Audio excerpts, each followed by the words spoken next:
Blizzy King. You're now rocking with Uncle D. Blizzy King. You're now rocking with Uncle D. Hit subscribe.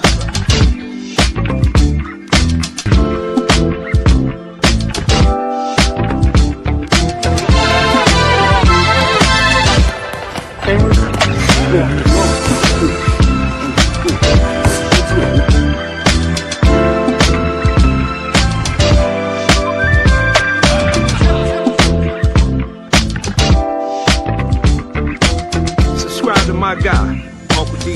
Tell him Big Bass sent you. Spurling. I'm an attorney here in Houston, Texas, an advocate for black men, largely because I am a black man. I'm a black father, I have black sons. Hey man, I do what I do.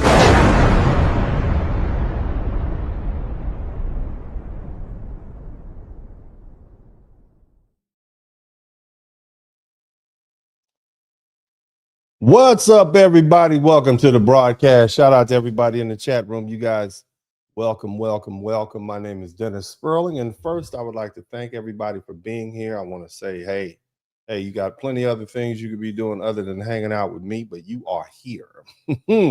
So I want to go ahead and get this thing cracking, man. Big shout out to Passport King 77.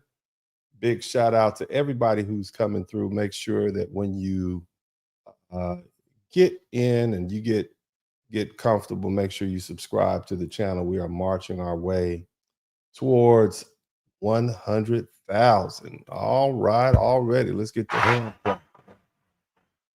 Anyway,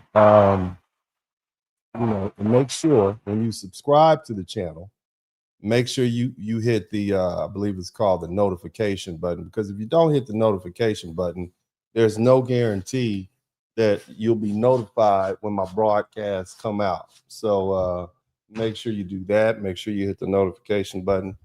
But look, again, let me just go ahead and say welcome to the broadcast. My name is Dennis Spurling. And the name of this broadcast is written across the top. Okay, somebody type hard-headed in the chat room. Somebody type hard-headed in the chat room. Okay, hard-headed, because we told you. Foundational Black Americans told you, and I'm talking specifically to the Africans and the Caribbeans, black people, we told you, and you didn't listen, you were hard-headed. Okay, that's what you did. You're hard-headed. Hard-headed. You understand what that means? That means I can tell you a bunch of times you didn't listen, and now you're learning. You're learning the hard way. What'd you learn? Huh? What did you learn? You learned a lot. You learned that people don't really like you like that. They don't think you special, a special chocolate chip, do they? Absolutely not. So tonight we're going to have a conversation a lot of people have been avoiding.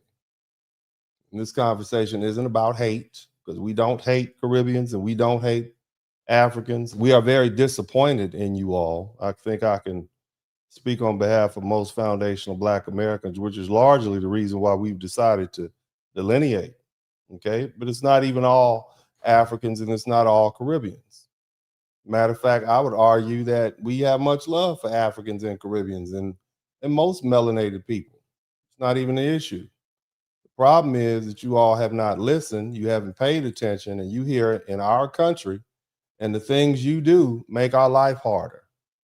Okay, that's the thing. When you operate outside some expected norms, and I'm not talking about the good stuff. I'm not talking about going to school. I'm talking about sitting on these podcasts and making these inflammatory, racist statements directed at all black people or black men or black women, etc. Then the same people who don't like any of us will take that information and run with it. Okay, you all have fueled the Chud the Builders. You've fueled the Nick Fuentes.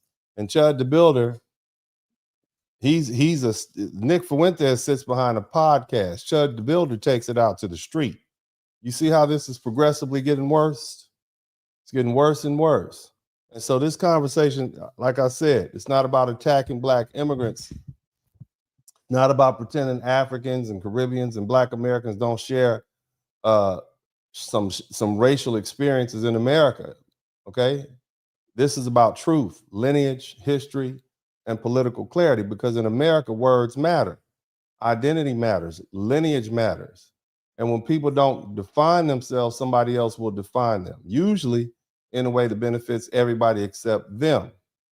And so for years, Black Americans were told to accept a flat version of blackness. Somebody type flat blackness in the chat room. We were told that everybody with dark skin was the same, that all Black people in Africa or America had the same claim and the same history and the same political interests and the same relationship to this country. But that was never true. Foundational Black Americans aren't just Black people living in America. We are a specific people formed here through American slavery, legal segregation, redlining, racial terrorism, mass incarceration, and the American racial caste system. And when people say Jim Crow, they're talking about the state and local laws and customs and violence that enforce racial segregation and second-class citizenship against Black Americans after slavery ended. We're not a diaspora group, okay? Floating around with no homeland. This is our homeland. America isn't just where we live. America is where we were formed. And this is where our culture formed. This is where we as an ethnic group formed. And that's why the term African American no longer works the way it once did when Jesse Jackson came up with it in the 1980s. After the Immigration and Nationality Act of 1965, which is also called the Hart-Celler Act, the old national origins quota was removed, and immigration from Africa and the Caribbean, Asia, and other parts of the world expanded in ways that didn't exist before. The U.S. House of Representatives historically, records explain that the Hart-Celler Act erased the old policy of limiting immigration based on national origin, and the Migration Policy Institute explained that the law repealed the national origins quota that had favored white European immigration since the 1920s over everybody else. And that law changed the meaning of Black America. Before that modern immigration shift, Black people in the United States were overwhelmingly the descendants of people enslaved here. But now, the Black population includes foundational Black Americans, African immigrants, Caribbean immigrants, children of immigrants, mixed lineage people, and others who don't all share the same history. And the numbers prove it isn't a small issue. Pew Research said that on March 20th, 2026, that the Black immigrant population in the United States reached 5.6 million in 2024. That's up from 2.4 million in the year 2000. So in less than 25 years, their population is doubled. And so Black immigrants now make up 11.4% of the total US Black population. And the Journal of Blacks in Higher Education, using Pew's 2026 findings, reported that when Black immigrants and their US born children are counted together, it's about one quarter of all Black people in the United States are either immigrants or children of immigrants. That is a significant number. So when we say Black, now we have to ask, Black from where? Black under what history? Black with what claim? Black with what relationship to this country? And see, that question makes people uncomfortable because that flat blackness was useful. It let everybody step into the Black American spaces and Black American history and Black American culture and Black American politics and Black American civil rights victories without having to pay the cost that created them. This is why you have folk thinking that they could come in and just take over Juneteenth.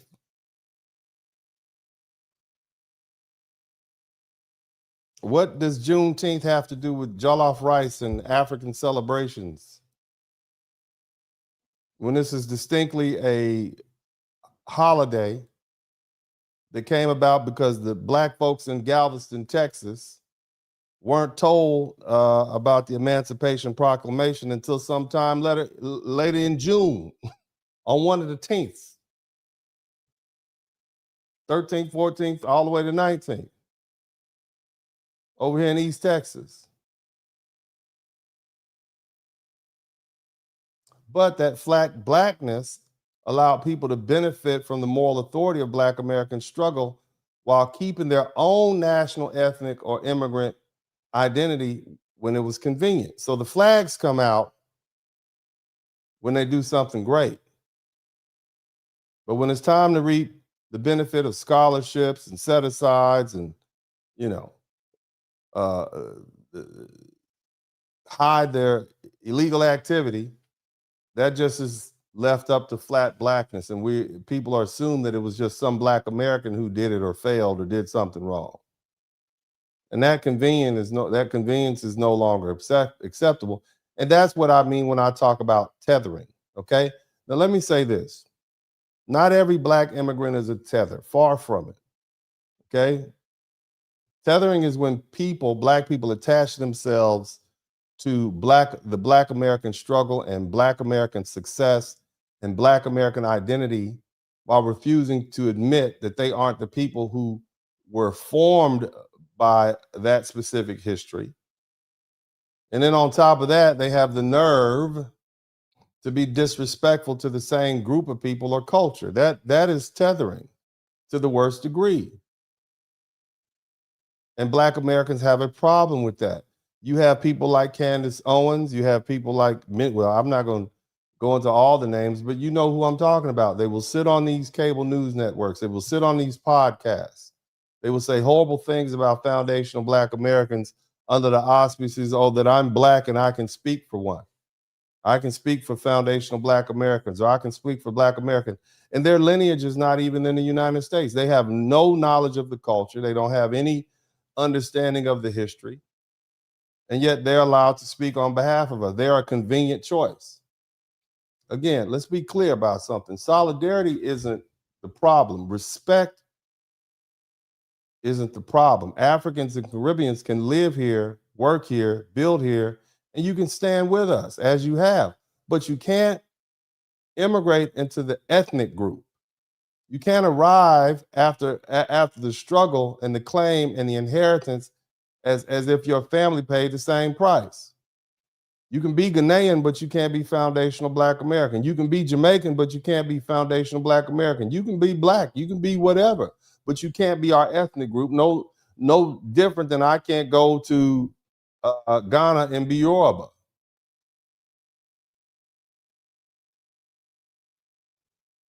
Other thing is you can't claim victories without claiming the blood. You can't claim Black American culture, Black American genius, Black American political power, Black American civil rights history while distancing yourself from the Black Americans whenever it becomes socially inconvenient. You have people swearing up and down, we are our ancestors. We are not our ancestors in the sense that we're not building or we're somehow falling short. Our ancestors would be extremely proud of us. I know, because many of our ancestors are still alive. Our elders are still alive.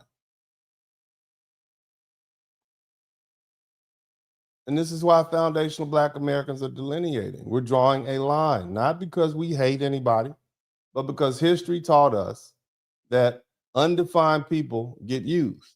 Every other group in America defines itself. The Nigerians define themselves, Jamaicans, Haitians, Mexicans define themselves, Italians define themselves, Jews, Arabs. Everybody understands boundaries until Black Americans decide to have some.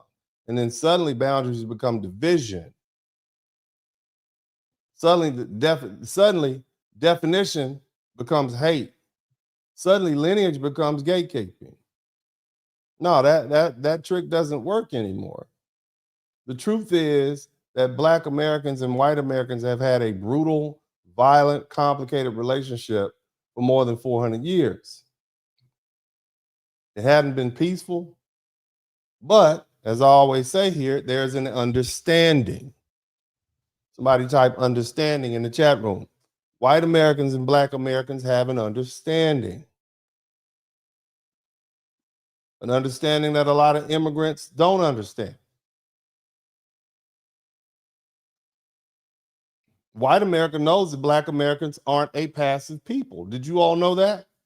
Have you seen the nightly news? What do they always report? What's the first thing they say about us? They're the most violent. Now, I want to explain something to you. I want you to listen to something. I want y'all to come in tight. The thing that white people complain about the most, that's the thing that keeps them at bay. The fact that we do have a reputation for going upside people's heads. The fact that these young Black men do have a reputation for pulling out the blicky and putting hot ones in you. That's what keeps them at bay. So we're looking at the fact that the unalivement rate is so high in the Black community, but I'm trying to help you understand who you're dealing with. That is what keeps them at bay. Passive people don't make it very far here in the United States. Go be passive if you want to. With these Chud the Builder types. That's why we knew it was just a matter of time before Chud the Builder got his comeuppance. Again, white America knows Black Americans are not passive. They write about it every night. They swear up and down. They wish, we wish you were more. They look, I'm just trying to help you. This is good game. We resisted through lawsuits, boycotts, rebellions, what I will call self-defense, also through voting, organizing culture, labor movements, and political pressure, but also self-defense and rebellion, of which there were over 300 rebellions in the time period in which we were slaves. And every time Black Americans made real progress, you get white backlash follow. That's another thing.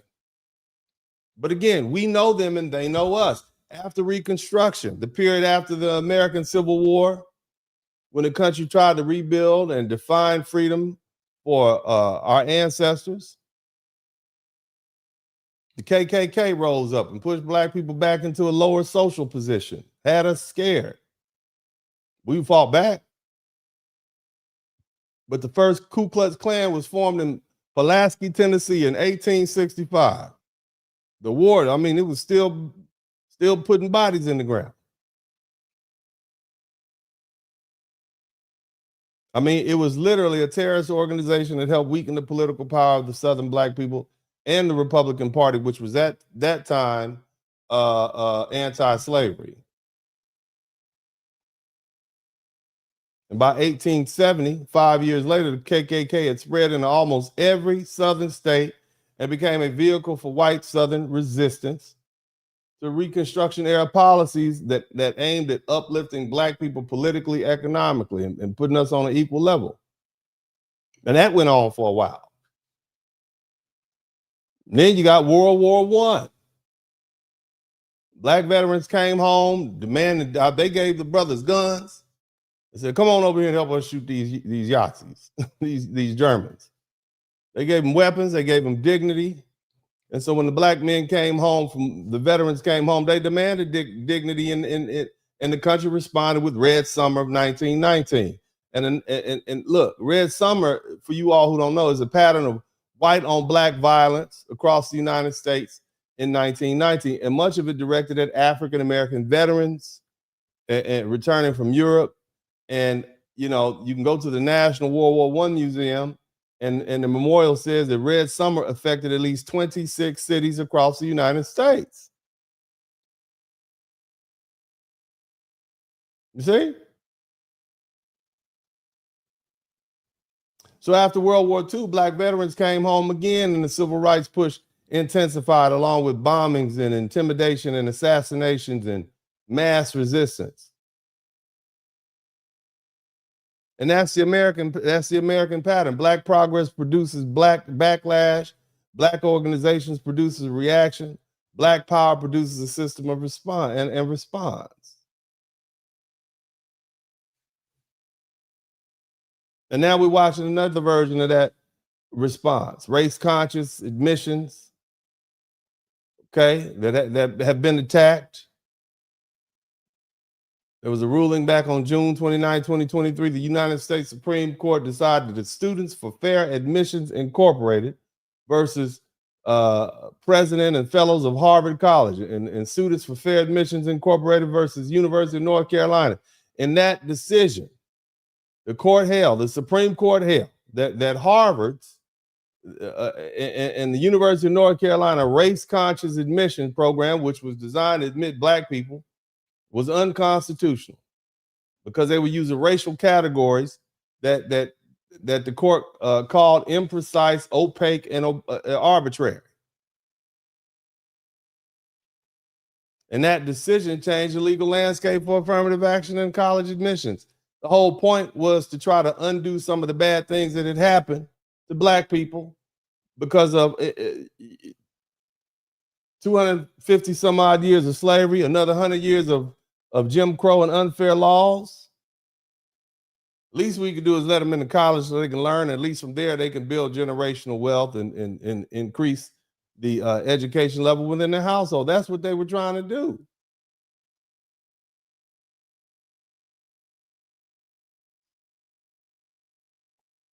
Diversity, equity, and inclusion, also called DEI programs, are being dismantled. Federal jobs under pressure. Black workers aren't minor players in the federal workforce. The Economic Policy Institute reported that in 2025, the black employees make up 18.5% of the federal workplace. And another report found that black workers are 18.7% of all federal workers, which includes the United States Postal Service. We know some black people at the post office. Somebody type post office.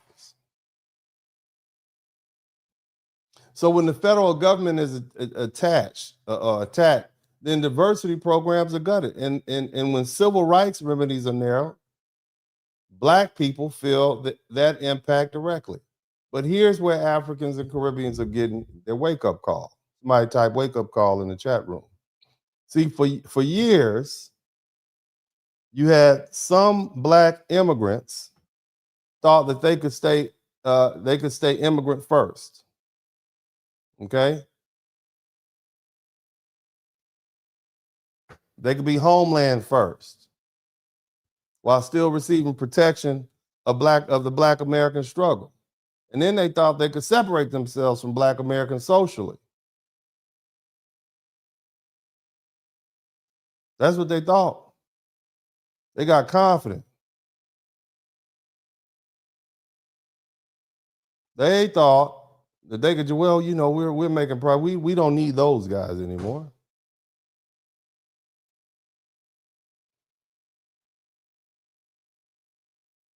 They thought they were still going to receive the protection from the black American struggle. They thought they could separate themselves from black Americans socially, culturally, and politically, but still benefit from the civil rights framework black Americans built.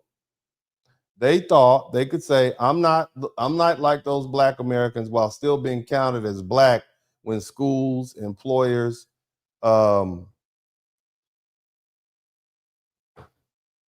corporations, institutions needed diversity numbers.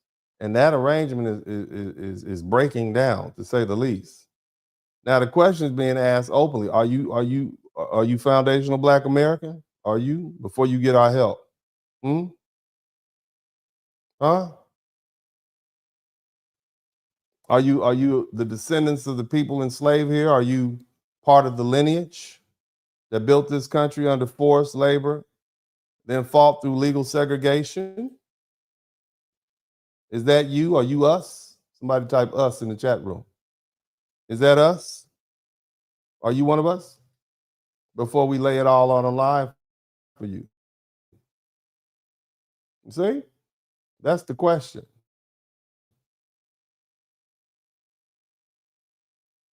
Or are you the immigrant, or are you the child of an immigrant with a different history and a different culture and a different political claim? And see, that question isn't hate. That question is about accuracy. And accuracy is not offensive to people who benefited from, it's offensive to the people who benefited from the confusion. And see, this matters because elite institutions have already been using Black immigrants and the children of Black immigrants to represent Black diversity in ways that blur the specific history of foundational Black Americans. Johns Hopkins reported in 2009 that, was John Hopkins, they did some research by John Hopkins, Syracuse University. It found that a larger share of immigrant Black high school graduates attended selective colleges and universities than what we'll call native Black Americans or indigenous Black Americans or white students.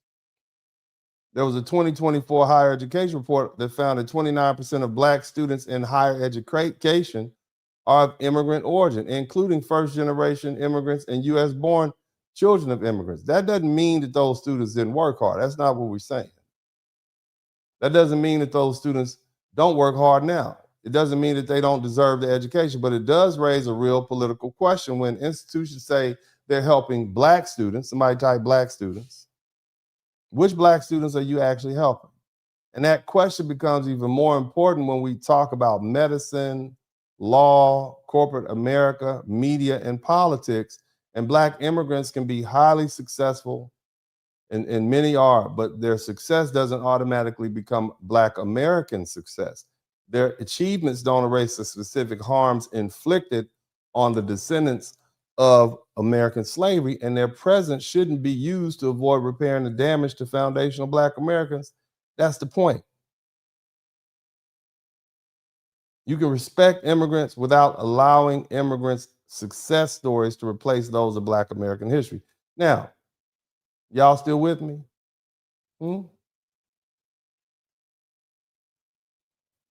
Now, I want to share something with you all. I got some good news. And I've shared this with you all before on a couple of occasions. This is on my community tab. You see that right there? Can you all read that? Black American attorney, following in his footsteps. So this is George Washington Jones Sr. That is my great-great-great-grandfather. He went to Rusk College. He was born in slavery, and he went to Rusk College in Mississippi. Now, he left Mississippi because he was winning a lot of cases, and it started to make white folk mad at him. He won a case on behalf of a Black man against a white man, and they didn't want him in Mississippi anymore, so he went to Nicodemus, Kansas. And he became one of the best lawyers in that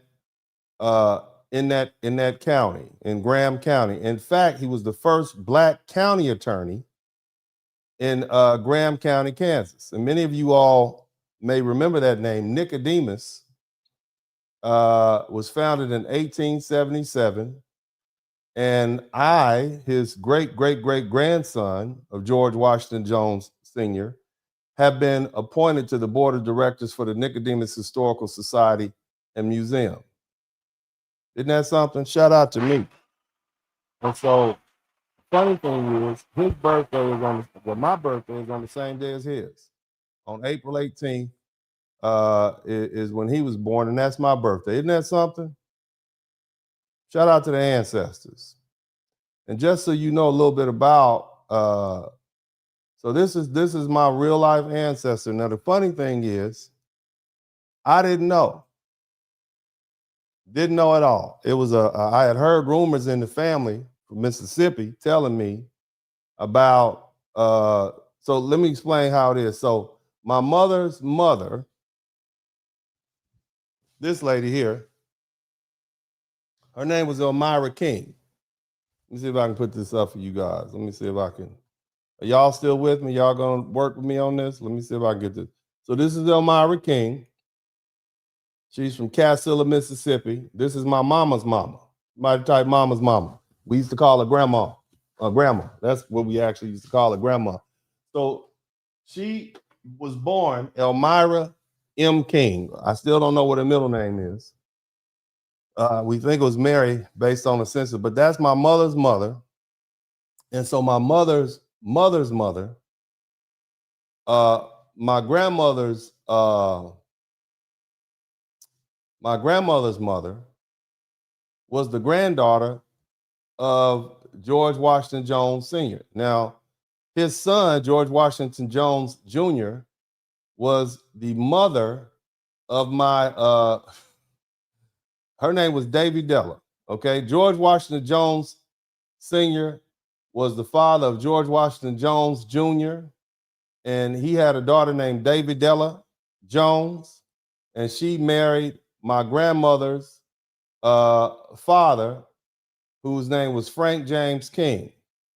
Now, and Frank James King and David Della Jones they had my grandmother, Elmira King, who got married, and her name is Williams. Shout out to all the Williams in the family. So that's a direct line for me. And so they were so happy to find me. And the idea that I share my great-great-grandfather's birthday is just amazing to me. I'm talking to the ancestors, man. Let me tell y'all something. I don't want to run y'all off because I know we got a lot of diehard Christians up in there, but let me tell you something. You should not run away from your ancestors. You should not, let me say this again. You should not run away from acknowledging your ancestors. I'm not talking about getting on here doing ancestor worship. That's not what I'm saying. What I'm saying is you should not run away from your ancestors. Okay? Sometimes you might need to just burn a little incense on their birthday. I'm not just saying. I'm just saying. I'm a person of African descent. I'm not African, but I am a person of African descent. And we still have that ancestral connection. I know I don't want to run you good Christian folk away. I'm just saying, I'm not trying to get spooky on you. But the ancestors are with us. Okay? They're with us, and they always have been with us. That's why anytime you do something to black people, something happened to you. Have you noticed that? Have y'all noticed that? They keep messing with black people and bad stuff keep happening to them. That's what I've noticed. Make sure you guys, if you learn something, I should earn something. But I know, you know, I just work with me on this thing. Now I actually have a bill of sale where I found the King side of the family. I saw the bill of sale, and I actually have put it up on my broadcast before, so I can literally trace my lineage back to a cotton plantation in Mississippi where my family was sold.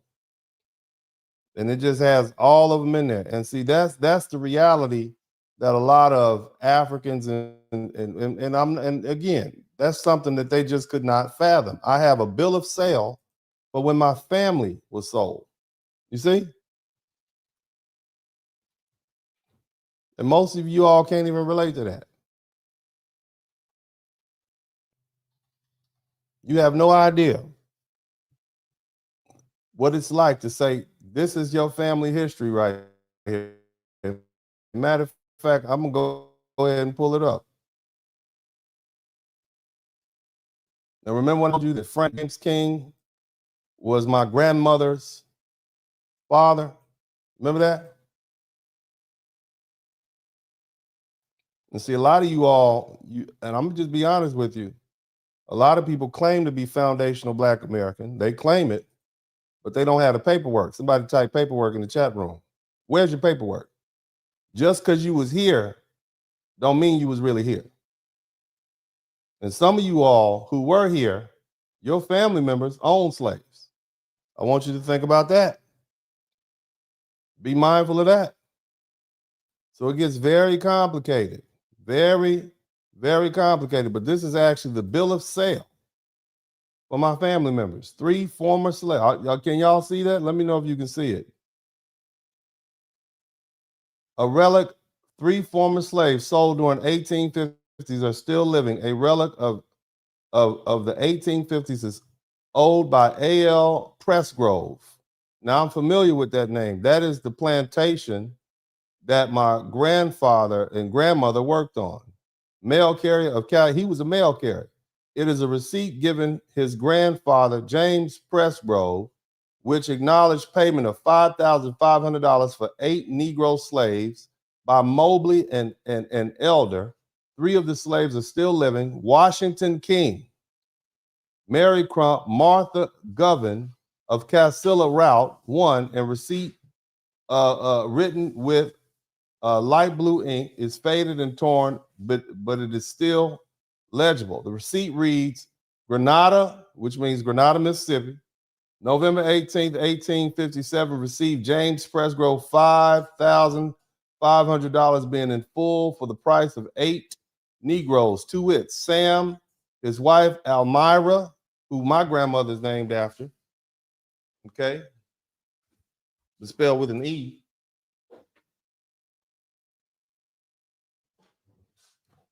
And I want you to look at this carefully. See this?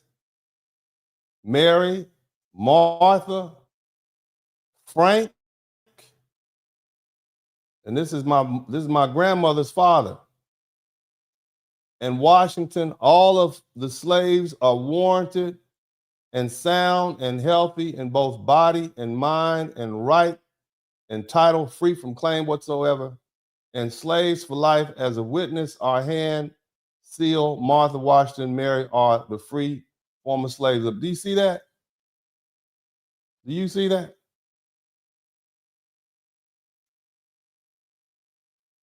So again, family, what I'm talking about when I talk about, or should I say, this is where Africans and Caribbeans need to understand America clearly. You need to understand America. Race isn't optional here.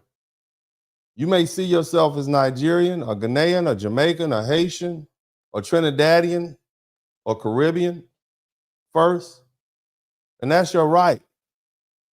But the American racial system doesn't care how you see yourself. When the pressure comes, the system sees black. And the police don't stop and ask whether your father was from Lagos or your grandmother was from Mississippi. That racist employer doesn't always separate Jamaican from foundational Black American. That white nationalist doesn't care about your passport story. So when you move immigrant first in a racial country, you may think you're protecting yourself, but you may actually be isolating yourself. And at the same time, Black Americans aren't obligated to erase ourselves just to protect people who refuse to move with us.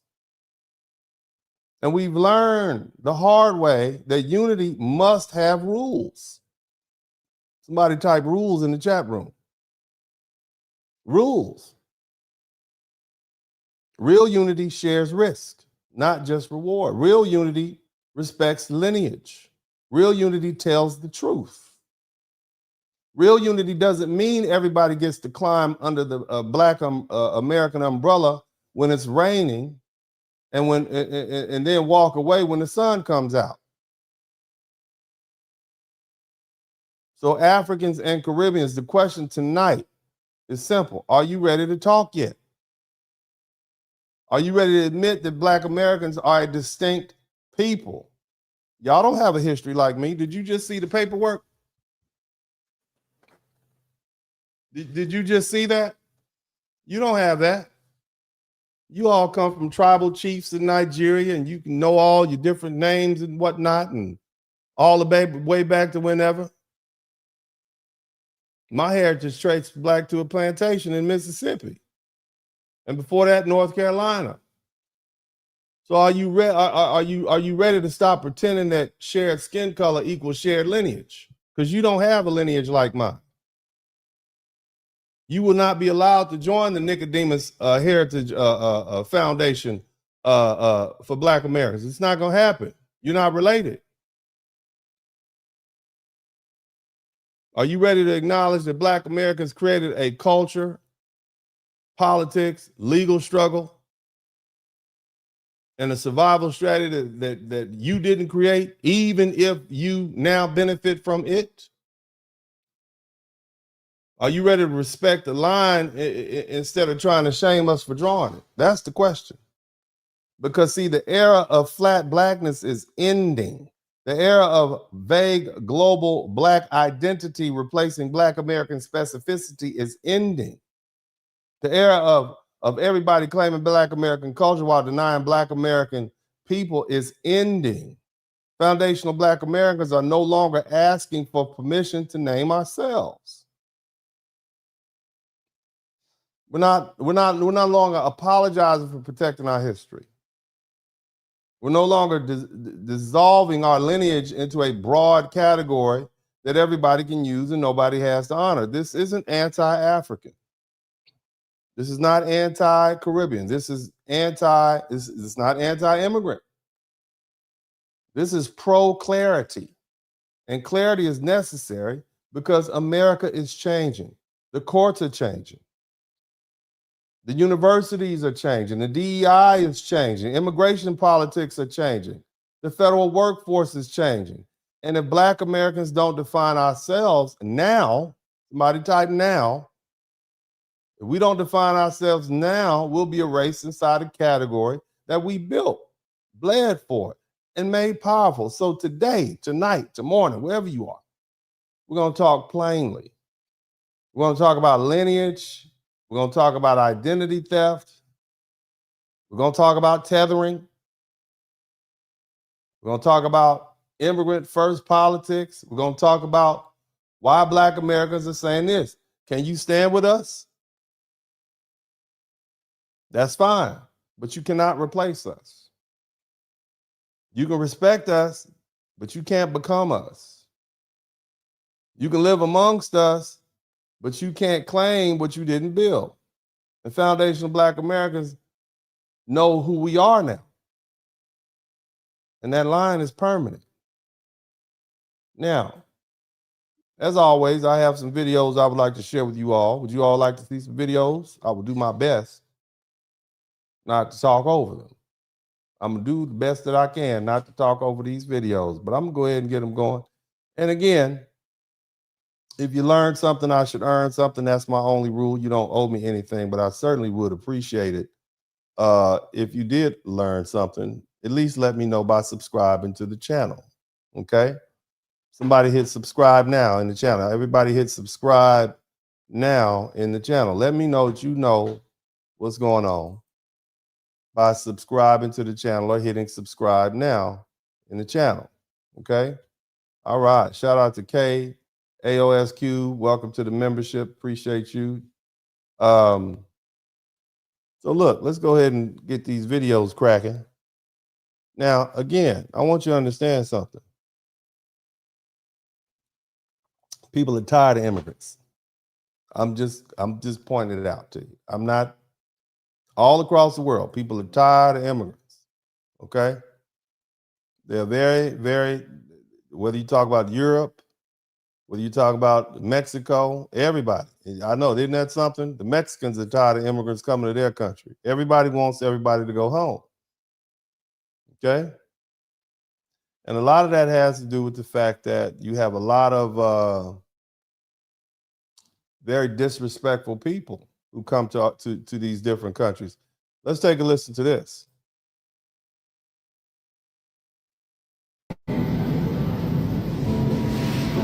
Okay. Read that. Y'all pause and read that. I want you to read that. You see what that says? Shout out to my man Fuquan. These immigrants are making fun of us being unalived. This right here says, Sukana, if you feel like black Americans are dirty, a proud Haitian, you should go. Are you going to talk about Daquan and Johnson, who was killed by the police? He's a black American man. You see that? So they're making fun of black Americans being unalived by the police. How far do you think this is going to go? Huh? How far do you think this is going to go? Do you think this is going to cause you to be seen as in a favorable light by black Americans? Is that what you think? I don't think so. I don't think so. Let's keep listening. This is a comment on the video that I just posted about the Haitian woman calling black Americans dirty. Look what he did. he thought it would be funny to come on here to make a joke about a black American man who was just killed by a police officer and a dog. I just seen this man's mother crying hard as hell this morning. And this is what you want to joke about. This is what you really want to do right now, Jaden? So you want to use some black American man's death as a joke, a deflection mechanism or something? We gonna talk about it, but we talking about it with you right now. Okay? All right. So do you see that? Now, do you think that causes for people to be more favorable to black immigrants coming in? Because again, black Americans, I'm gonna be frank with you, black immigrants were not really on black American scope. It's not something that we even think about. But the fact that you have so many of these folks with these strong feelings toward, we didn't know that y'all didn't even like us like that. And it's not just it's not just black immigrants in this country. Listen to this. That black Americans don't think anyone else is black apart from them. I think it's because black Americans have this very unique experience where they're black culturally and black racially. Like the rest of us in the diaspora come from other countries. Even black Caribbean people who are also descendants of slaves who were just a different boat stop.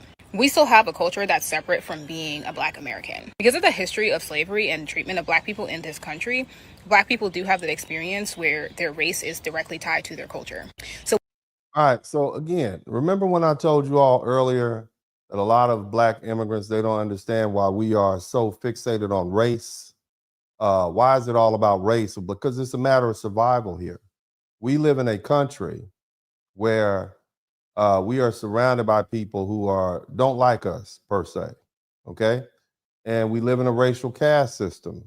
So we have to be consumed by, we have to keep an eye on what white folks are doing and what's going on with it. Because if we don't, it's a matter of our life. You see, and you see the minute we start resting, look what the rest, look, you all have the reins, the Hispanics have the reins, the Asians have the reins, right? And look what you did. You lost DEI, you lost the voting rights, you lost affirmative action. You're about to lose your 14th Amendment right for birthright citizenship. You all are losing it all. This is what's happening because black people decided to sit down. All right, now let's keep listening. Shout out to Big J. So when you say black culture, you're associating with black Americans. I used to be confused about it too, because I used to feel like they were trying to exclude other black people in the diaspora, when really it's just an identifier of the culture and their race because they're so closely tied to each other. Like racially, they're able to identify other black people, but it's just that culturally we're not all the same, even though we're all a part of the black diaspora. Yeah, I mean, we are clearly of African descent. I don't think anybody in their right mind is going to say that we are not of African descent. We're just saying we're not African.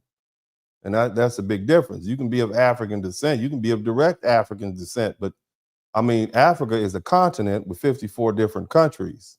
We live in North America, which has 3 different countries, if you don't count the Caribbean. Okay, but 3 major countries, Canada, United States of America, Mexico, and then all those Caribbean countries. So we're North American. Let's start with that. Okay, let's start with the fact that we're North American. Yes, we are of African descent. I mean, yes, it is what makes us who we are genetically. You want to know if you're African or not? Some of you got a lot of folk in here saying, "Oh yeah, we in there. All right, let's go run a 100-yard dash, and we'll figure it out. We'll figure out who's Indian and who's of African descent." That's what I'm saying. But again, you got a lot of Africans and people of African descent from the Caribbean. They say these horrible things about black people, black Americans. And then they wonder why they're getting such pushback now. Okay, here's another video. The Americans are so lazy and entitled. Excuse me? Hold on, how did you get in my conversation? But that's on my phone. You're in my shop, my country. You can take your ass on back where you came from. Keisha, let me call you back. Listen, the only reason I'm in your stupid country is to make money, then go back home to Jamaica. Y'all girls have no ambition. ambition. Y'all want to be city girls. Instead of going to school and go look at real work, or to pretend like you got a little business and really selling pum pum. You need to just focus on my makeup because your life is sad. That's how they talk to y'all at the shop, ladies. That's how they talk to y'all at the shop. I didn't know they were so rude there at the shop. Go ahead. What's sad is you can't. But you know what? Where have we heard that before?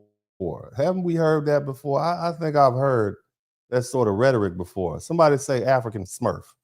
Haven't we heard that from the African Smurf? Somebody say Black Smurf. Somebody type. Marge, why did you come to America? Okay, first of all, miss me with that. Black Americans don't run in America. You don't own or control anything in America besides your mouth. That is the only thing you run. Y'all, so Black Smurf is saying the same thing. I want you to listen to what else he says. We didn't come here for what? Listen to what he says. Okay, that is the only thing you run in America, your mouth. You think Africans came here because of you? No, we don't. We came here to hustle, bro. The same reason we go to France, Britain, Germany. We go to hustle. We don't care about you. See, we learn.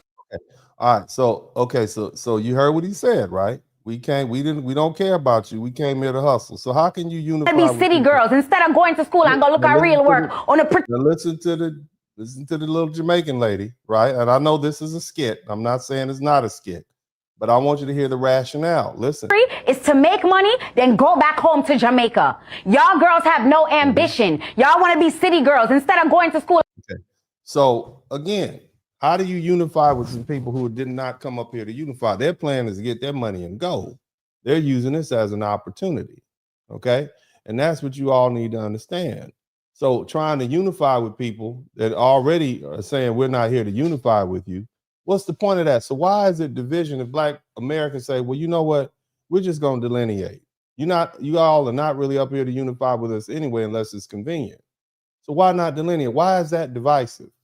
Somebody explain to me why that's divisive. Okay. Now I'm gonna go on to the next video, but we're gonna would y'all like to hear Black Smurf continue? Let's hear African Smurf. Out of courtesy, you guys still walk around thinking Africa is a country full of mud huts and mud cookies. We don't think it's a country full of mud huts and mud cookies. The white man says that about y'all, but do y'all? I'm just asking. It seems like it's going down pretty bad over in some parts right now to me, sir. But I'm gonna put you in timeout because you just out of pocket. But let's move on to the next video. And for you all who haven't subscribed to the channel, make sure you subscribe to the channel. Take the opportunity now and subscribe to the channel. We need exactly 500 subscribers to get me to 100,000. And at this particular point, we have what seems to be, a lot. All right. So take the opportunity right now and subscribe to the channel. We need 460 people to subscribe to the channel. We have apparently 6,854 people in the channel. So go ahead and subscribe to the channel right now. Let's not play this game. Let's see if we go ahead and subscribe to the channel right now, if you will. Please do that for me as we continue forth with these videos. All right. And you learn a lot. People tell you who they are. You should believe them. That's what I was told. Now, here's some other things I find interesting. Listen to this blast from the past. Somebody type self-hate in the chat room. I want rights in the family. To be honest, if you get a good wife, the way she loves them, like I should get a white husband.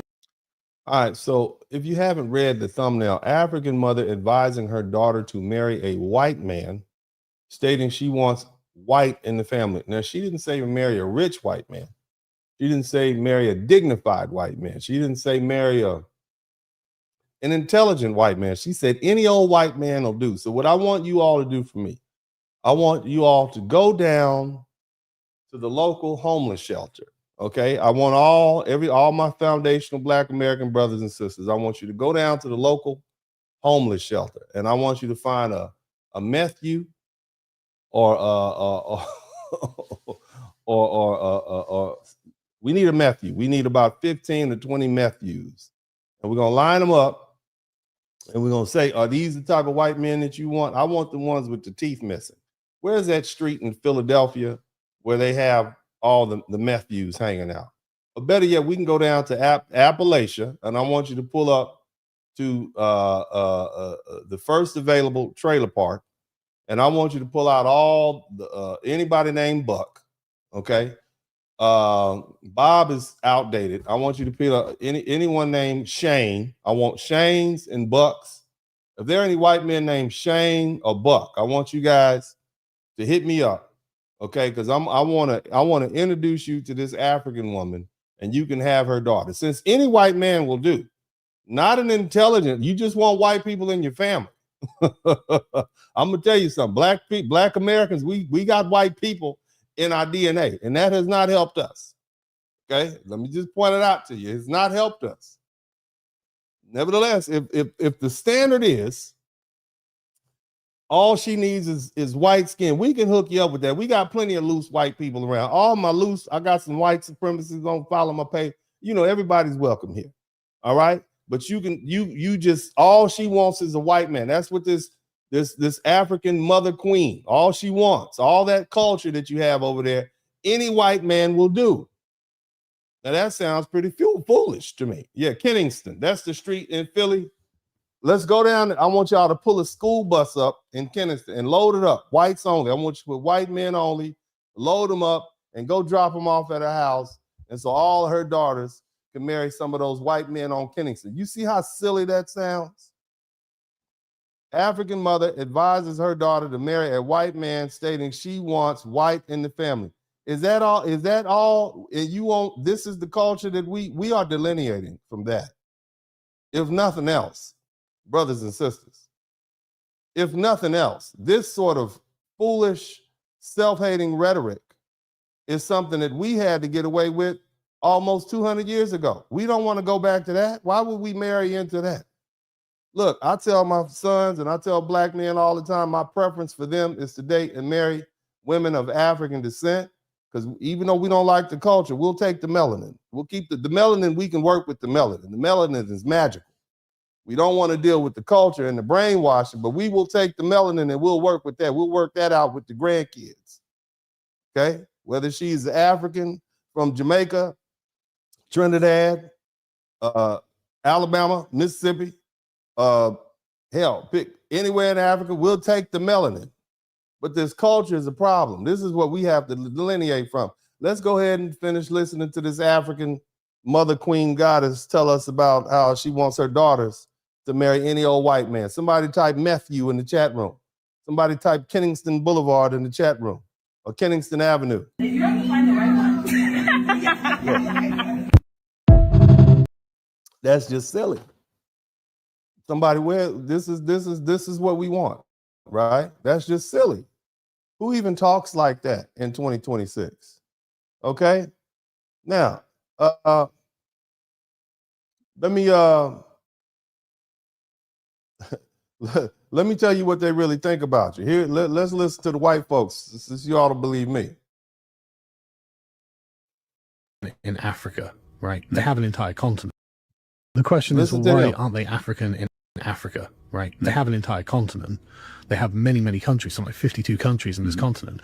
And all of these people have nation states of their own, where the government is representative of those people and theoretically is acting in their best interest. But they're shitty countries. Well, sure, but that's not our problem. And people wanted decolonization and they got it. So now you have to deal with your problem, right? Yeah, but those people are the ones who are here, though, isn't. But England didn't just begin as this perfect model example of a civic polity.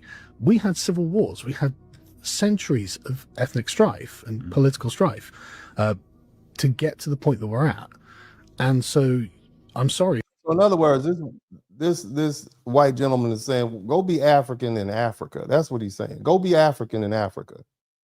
This is how they, so, you know, a lot of Africans feel, oh, I'm special. I have an accent and a last name with lots of alphabets in it. I'm different than those black. They don't like you either. Matter of fact, I would argue that they like Africans less than they like black Americans, and they like Caribbeans less than they like black Americans. because they see all of you all as foreigners. At least us, again, we have an understanding. Okay? Largely foundational Black Americans, because of our culture, we know enough to leave white folks alone and they leave us alone. You all don't have that understanding, and it's creating issues. But I'm going to let this gentleman continue speaking. If you want something similar to what we have, you've got to go through the process. At what point do the English get to exercise their rights to the country and say, we've had enough? They've had enough. That's what they're saying. They are saying that they have had enough of all those foreigners, and not just the Africans from those foreign countries. Here's another white man telling you how they really feel. This is a white woman saying that she wants her daughters to go get a white man. Any white man will do. Drug addict, uneducated, ticks, fleas, one wooden leg and a kickstand. Any white man will do, right? Let's listen to some more. Let's listen to this. The international community, what community? A bunch of people going. That's who gives a fuck what they think? Seriously. This is how they feel. And before you say this guy is an American, this guy is from Canada. He's a Canadian comedian. This is what he thinks. I'm just saying, you know, our friend to the North, America is so bad. You know, the place you all want to run to get out of America. This guy's a Canadian. He might as well be from goddamn Barksdale, Arizona, or something like that. Mobile, Alabama. Okay? Tallahatchie, Mississippi. That's where he might as well be from there. They wouldn't even have fucking, you know, anything if it wasn't for white people. Mm-hmm.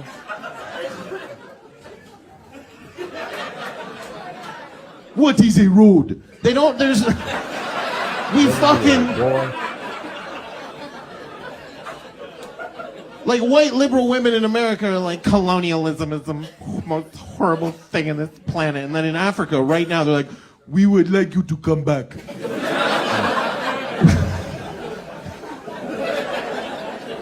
We want colonialism.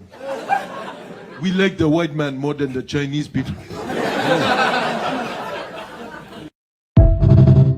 Okay, so again, and this is for the Africans. So you all think you all are special little chocolate chips, right? And this is how your white zaddy truly thinks about you. And if you all don't know that if you don't think that they know the difference between foundational Black Americans, indigenous Black Americans, or some people call us native Black Americans, they do know the difference. In fact, here's another video explaining what a tether is. Okay, this is white man telling you. Listen to this, because they follow everything we do, so of course they would know. These tethers, like Byron Donalds, they come here literally one generation in, and they try to just sit around and act so folksy that we're all part of the same struggle and we're all down on and we need to fight against. No, you just got here, dude. Like the Haitians, like the Haitians, the guys from Ghana who just got here. The guys from Ghana here. You don't get to just be a part of our system and then lecture us about how our country went wrong. You see that? So again, if you all don't think that these white folks, again, Black Americans have been trying to tell immigrants and everybody else that white people follow our cultural lead. Now, of course, white people are the dominant society. They have, you know, they own all the institutions. They run them. They got the money. Okay. But when it comes down to who exactly they're going to follow, they follow our cool. They follow our way of speaking. They follow our language. That's why they constantly try to dance like us. Shout out to Curly Locks. That's why they constantly looking and seeing what we doing all the time. And so now this word tether, okay, whether you like it or not, it's now part of the political debate. It's part of the political lexicon. White folks have picked it up. Black folks started it. Specifically, I believe Brother Tariq Nasheed was the first one to coin it. And now these white folks have picked it up. And so at some point, it's going to become part of the law. It's going to become institutional. That's going to turn to policy.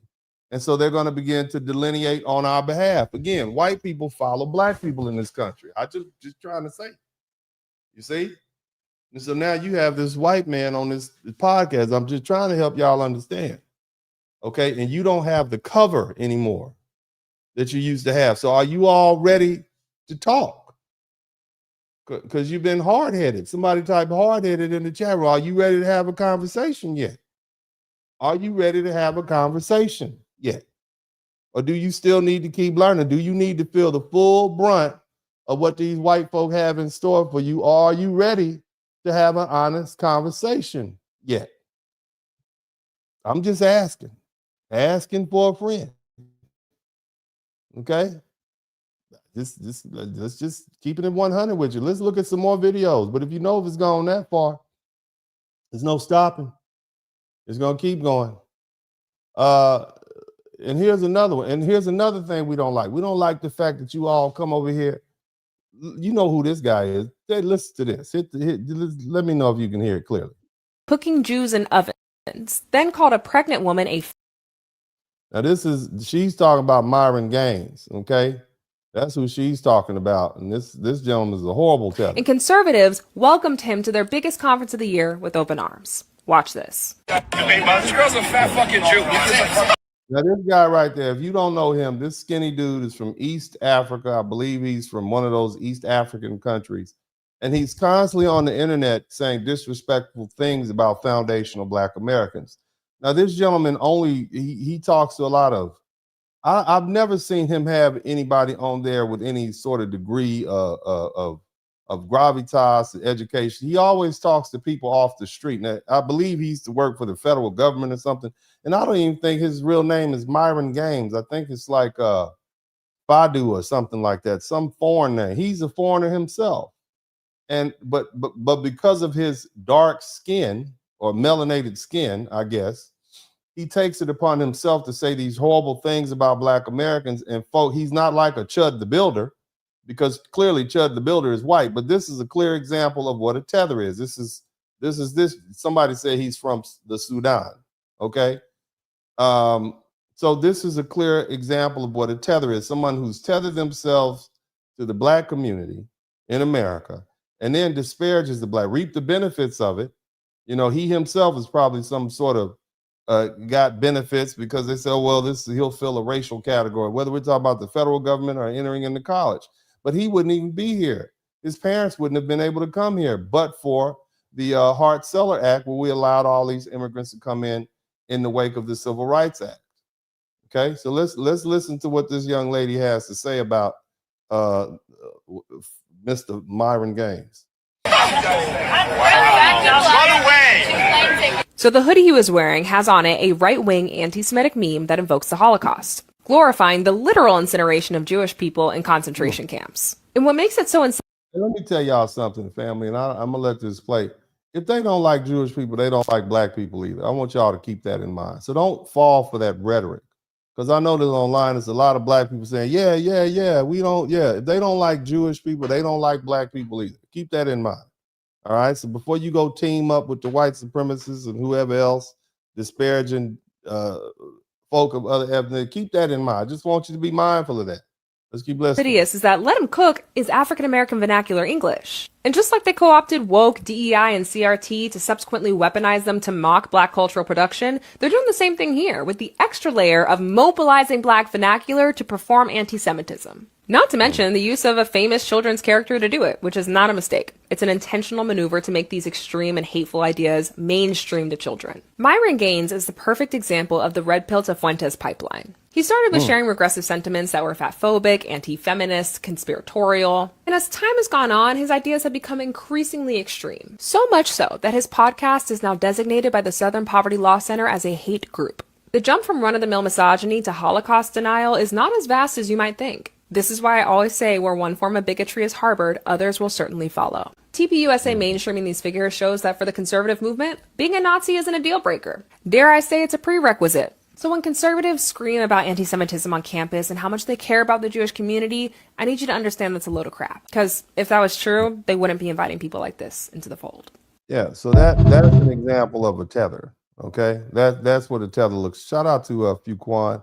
That's the example of a tether. Someone who's tethered themselves to the Black American experience, Black community, and then says these horrible things about us or reaps the benefit of what Black Americans have fought for and what we maintain, and then have the nerve to turn around and be disrespectful or try to undermine our position. These are the people that we have a problem with. Not everybody is a tether, okay? And I just want to be mindful of that. Not every Black person who's coming to this country from an African country is a tether, and we should not lump them all in. It's no different. That's like saying every Black person, not every Black person is a sellout, all right? And this brother explains it a little bit better. Let's listen to this. Let's be crystal clear from the jump. When we talk about tethers, we're not talking about all Black immigrants. I have to keep stating that because some people like to believe, oh, you're talking about Black immigrants. No, we're talking about Black immigrants who are tethers, not Black immigrants. Right. Because we are specifically calling out those who come here with an agenda to undermine the progress of foundational Black Americans, those who exploit the sacrifices we made, divert our resources, and sabotage our fight for reparations and protections, who we call tethers. Are we clear? All the Black immigrants who are here, are we clear? Not everybody's a tether, but it properly denote. Basically, it's a foreign sellout to a certain degree. That's what it is. It's a Black foreign sellout. Okay. They come with the audacity to undermine the very community that paved the way for their opportunities. Because we have to understand that tethers, good old tethers, they pose a threat to Black American society. They do. And the reason they pose a threat to Black American society is because they can be convinced or cajoled into saying things, this rhetoric, and they have no vested interest in the well-being and longevity of Black America. Myron Gaines can go back to the Sudan, okay? Some of these other people, they can go back to, they have relatives, they have family members, they have direct lines of communication. They can go, they have somewhere else to go. Black Americans don't have anywhere else to go. And so we have to be mindful of the things we say, and that's why we're constantly checking each other. That's why we have so many racially disparaging names for Black Americans who get out of pocket. We call them trash pandas. We call them sellouts. We call them all sorts of names. You all can name them in the chat room. But we do that to shame them back in line because it's dangerous to let Black people go out there and say these harmful things, because what happens is the racist white folk will get that and they'll say, well, he said it, so we can say it. Or if that's what they think, then we should believe it too. And it just makes the situation worse. And that's why we check our sellouts very harshly. But when you have a foreigner who says these things, and you know, they get on the podcast, they get onto these news shows, and they say these horrible things, and it makes our lives hard, which is why now we're saying, hey, you're not qualified to speak for us.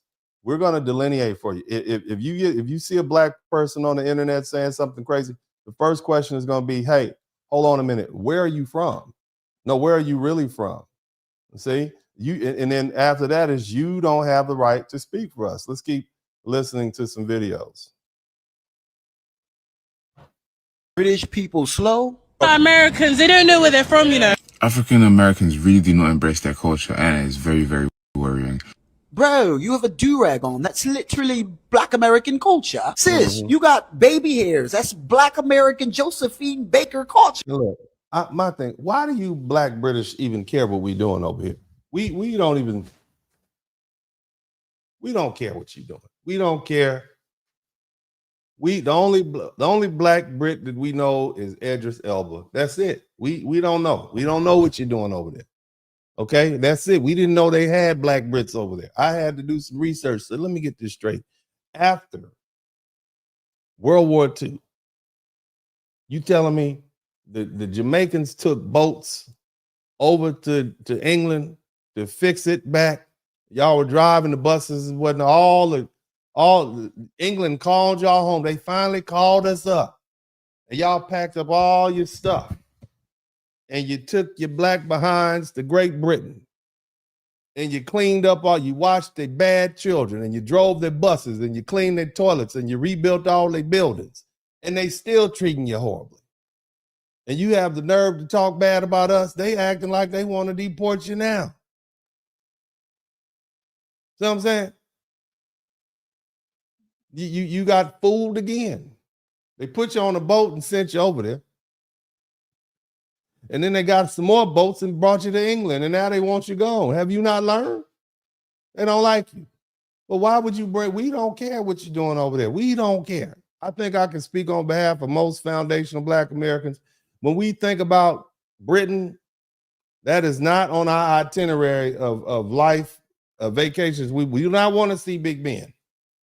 Okay, we heard your food is bad. You all are rude. And it's cold and ugly over there. The only thing I know about England is Sherlock Holmes and what's the Düsseldorf? What's it called? Dumbledore? What is that? What's it? Harry Potter. That's it. That's all I know. We are not interested in going to your little island to see anything you got going on up there. Why are we on your minds? Why are we? You all aren't even from Britain anyway. Y'all are from Africa and the Caribbean. That's where you're from. You're not even Britain. Your ethnogenesis was not in Great Britain. Your ethnogenesis was somewhere in Nigeria or Ghana or some colonial country in Africa, or Jamaica or Trinidad or something like that. Our ethnogenesis is here in the United States. I can call myself an American. You can't call yourself English, can you? No, you can't. You can say you're a citizen of the UK. You can even say you're a citizen of England, but you can't say you're English, can you? See, I can say I'm an American. I might say I'm a Black American or a foundational Black American, but I am an American. You are not English. The English will say you are not English.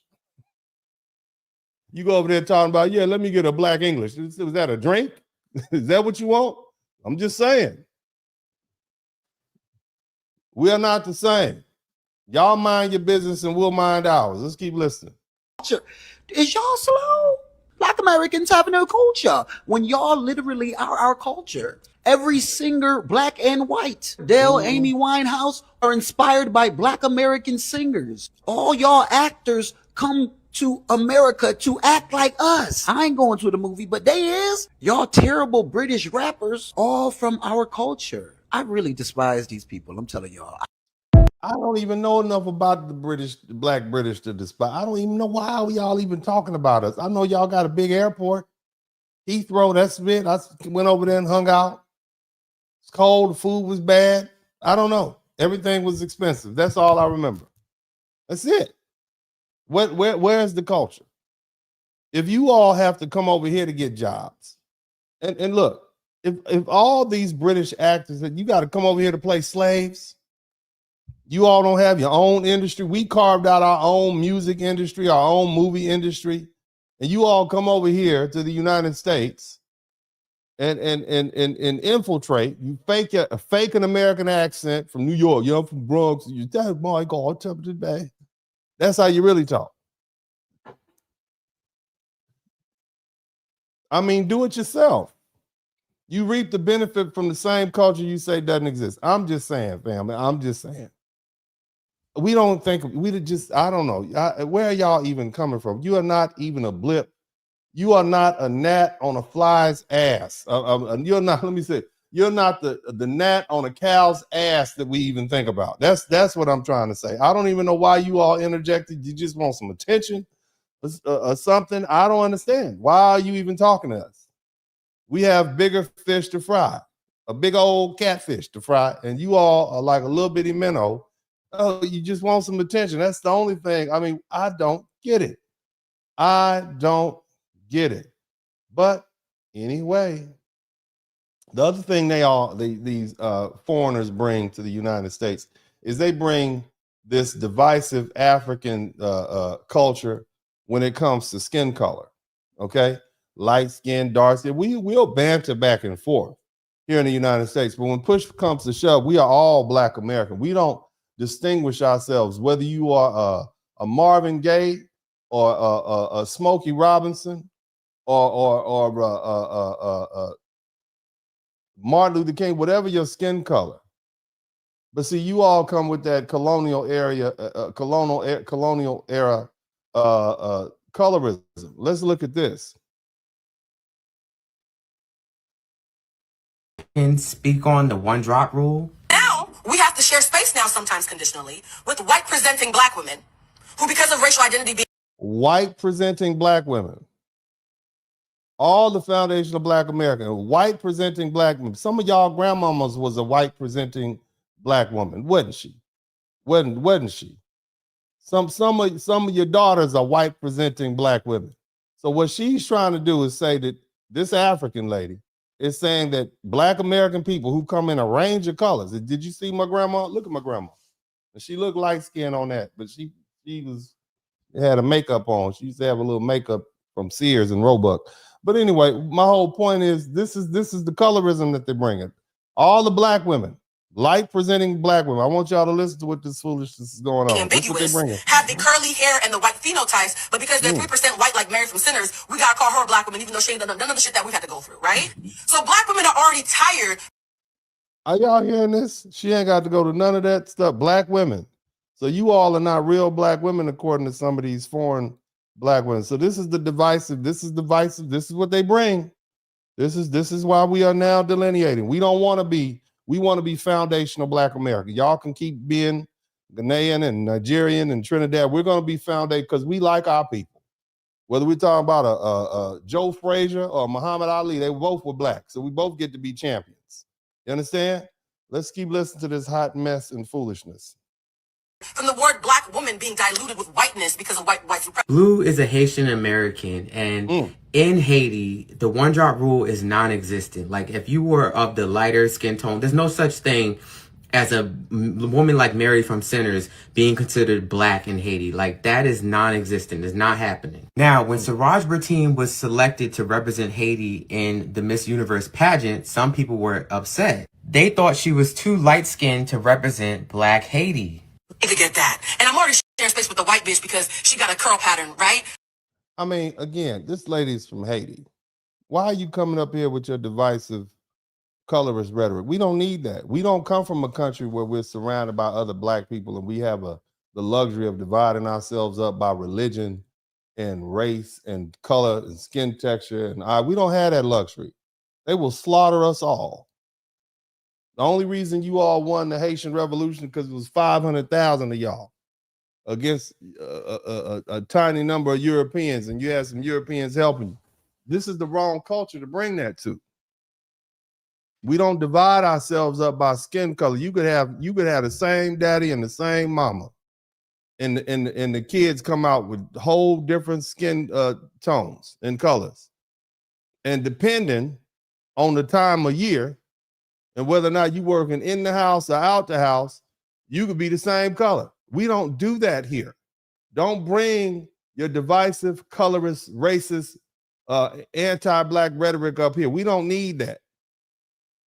If you are foundation, that's why lineage is more important. Lineage. What is your lineage? Not your skin tone. We don't want to hear all that, man. And this is the problem. This is why we did. Somebody type delineation in the chat room. You white presenting black women? The hell are you talking about? What so you saying that all those black women who were taken advantage of and gave birth to black children, are you saying that all of them were white presenting? They knew they were black. Slave master knew they were black. Everybody knew they were black. The slave auction knew they were black. So what do you mean your experience versus her experience? You from Haiti. Your people are from Haiti. Go back to Haiti. Why don't you have all that smoke for them Dominicans down there that's whooping y'all butt? The Dominicans sent 500 Haitians back to Haiti. Why don't you go down there and fight them Dominicans? That's what you need to do. You go fight your island neighbor instead of coming up here to the United States of America with all that foolishness. That's what you need to do. We don't need that level of divisiveness. We got white boys running around Tennessee calling us N-words and trying to pump us up to get shot. And you got fools, and who's entertaining this? Why wasn't this shut down? We don't do that here. We don't divide each other up. If I see a black man, light, bright, damn near white, black as midnight, and you think I'm gonna stop and say, oh, he's light skinned, or he's dark skinned. We ain't to say that's just stupid. We don't do that here. And this is part of the reason why we reject the Caribbean culture and that African culture. It does not work here. We don't have the luxury of dividing ourselves up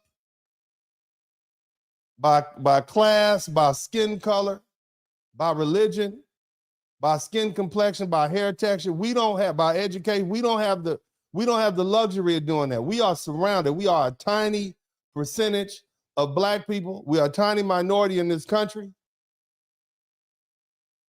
And we don't have the opportunity to do that.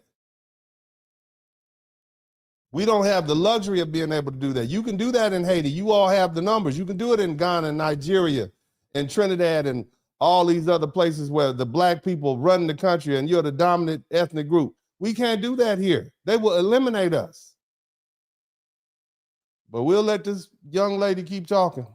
Like, I'm tired. When do y'all just get to admit that this thing, this cis-het black woman thing, this racially unambiguous black woman thing, only I have truly experienced it like this? Blue is correct. In Haiti, her and my great-great-grandmother would be two different racial categories and therefore a totally different experience. But in the United States, my grandmother, as fair as she was still a black woman. Both her parents were born enslaved. The United States just has a very different history when it comes to blackness. Civil rights leaders like Kathleen Cleaver or Diane Nash would not have to fight for black rights in other countries because they wouldn't be considered black. Let's be clear, Blue, of course, is going to have a different experience in some respects than a woman with a lighter tone. My mother has always told me that she never wants to take up space, and she always makes it clear that she knows that she has a different black experience than someone with a deeper complexion than hers. So I believe that the one drop rule conversation should stay within the black American community. What the hell is one drop any goddamn way? I don't know what one drop is. That is a term that's like 300 years old. Can we upgrade the terminology? Can we just, I'm just saying. I don't want to interfere with this brother speaking, but I'm just saying. Okay, I'm just saying. I'm just pointing that out. I think it's stupid. I think it's ignorant. And again, we don't have the luxury of dividing ourselves up like these other folk do in these other countries. In their countries, they ethnic group, the black or African descent, that ethnic group is a dominant group. We are, if you take out the foundational black, if you separate the foundational black Americans, who are about 45 million, from the first and second generation immigrants, who are about 25% of that. Okay, that leaves you with about, I don't know, more or less 33 million black people out of 400 million. That's less than 10% of the population is foundational black America. We don't have the luxury to do that. Get these people up out of here. I'm gonna let this brother finish speaking, but I'm just saying. Well, I'm not gonna let him speak, and I'm gonna move on to the next one. You guys, the other thing is, again, you got poor white people. A lot of these immigrants are anti-black, and I'm gonna let this lady go ahead and speak on that, and we'll get back to the video here. Of the anti-blackness directed towards black Americans from foreign people of color derives from jealousy. See, to be black American is to be marginalized and disenfranchised, but from a foreign perspective, you're marginalized and disenfranchised in America, which is the best place to be marginalized in, from a foreigner's perspective. I am from a foreign family. I've said this before and it bears repeating. My family is Jamaican. I'm mixed race. I was born in Montego Bay, Jamaica, emigrated to the United States when I was 5, and I am now a naturalized citizen. So in addition to growing up and being socialized in America and matriculating through the American public education system and the university system, I have that lived perspective in addition to the lived perspective of being raised by foreigners. Like, a lot of the opportunities for advancement, for job placement, for obtaining a formal education that are here in America, that exist in America, are of course, taken for granted by American citizens who are born here. Okay, These okay. opportunities are unheard of in most parts of the world. For example, in Jamaica, the opportunities for employment, right? At least she's being honest, right? At least she's being honest and telling us the truth, right? You're telling us the truth. But you know what I got to do right now? I need you all, because we got a lot of people in here, okay? A whole lot of people in here, and I need you all to understand what needs to happen right now, okay? What needs to, we all know what needs to happen right now, don't we? Do we know? Have you all done your job? Have you done what you're supposed to do today? That's the question. Can you see my eyes? I'm looking at y'all. This is how your school teacher look at you when he saw you in the back cheating. You're cheating. You're cheating me out of what I deserve. And what is it that I deserve right now? Huh? What is it? Huh? What do you think is about what we need to talk about? That's what I need you all to understand. I need y'all to make sure y'all subscribe to the channel. Let me see what my subscriptions look like. We ain't taking a break. But you all need to go ahead and, are you learning something? If you hadn't learned anything, you just hard to teach. But if you learn something, I should earn something. But in the meantime, I need y'all to make sure, apparently YouTube took 20 of my subscribers away for whatever reasons. I need you all to make sure you are still subscribed to the channel. Please subscribe to the channel right now. Take the time to subscribe to the channel. I'm checking to see what my subscriptions look like. Right now, I need you all to take the opportunity to subscribe to the channel. You'll never get another person as bold as me. I need, I need approximately 18 people to subscribe to the channel so I can get to 92,600. I need 18 people to subscribe to the channel so I can get to 92,600. Okay, so take the time and hit your little button and subscribe to the channel right now. I know you hear me. I know you hear me. I know. I'm looking at you. You right there. You with your phone like this on the side of your face. I'm looking you in the pickup, you in the truck with your phone down there listening to me in your truck. You riding across the country. Yeah, you. I need you to subscribe to the channel right now. Don't play. All right? Go ahead. Go ahead. You sitting in there ignoring your girlfriend, listening to me, go ahead and do it. Go ahead. Everybody who have something else to do and you sat up here and decide to listen to me with your earphones on, subscribe to the channel right now. I'm talking to you. I'm talking to you. Yes, you. Is he talking to me? I'm talking to you. You with the shirt on. I'm talking to you right now. And I'm talking to you too, lady. I'm talking to you with the bonnet on your head. All the women with bonnets on your head. Every woman with a bonnet on her head, I need you to subscribe to the channel right now. All right? Fellas. All the fellas with crusty feet, I need you to subscribe to the channel right now. I need my crusty feet crew. All the brothers that have not put lotion on their feet and they got ashy ankles, I need you to subscribe to the channel. All the white supremacists who are waiting around for me to to get the black committee to issue an official apology, I need y'all to hit the subscribe button now. Go ahead and do it. All the angry Muslims, all the angry black Muslims, I need you to come in here. I need you to subscribe. You need to hear this. You need to come on up in and hear this. I need 6 more people to subscribe to the channel right now. All you angry, come on. Come on now. Don't run from it. Don't just be happy it's not your day. Just be happy it's not your day. I'll be on them. When people die, I give them their day. Haitians, they caught hands last week. The poor Haitians, they was like, what are you doing to me? We are doing. Yeah, I caught hands. It's not your day today, baby. Subscribe to the channel today.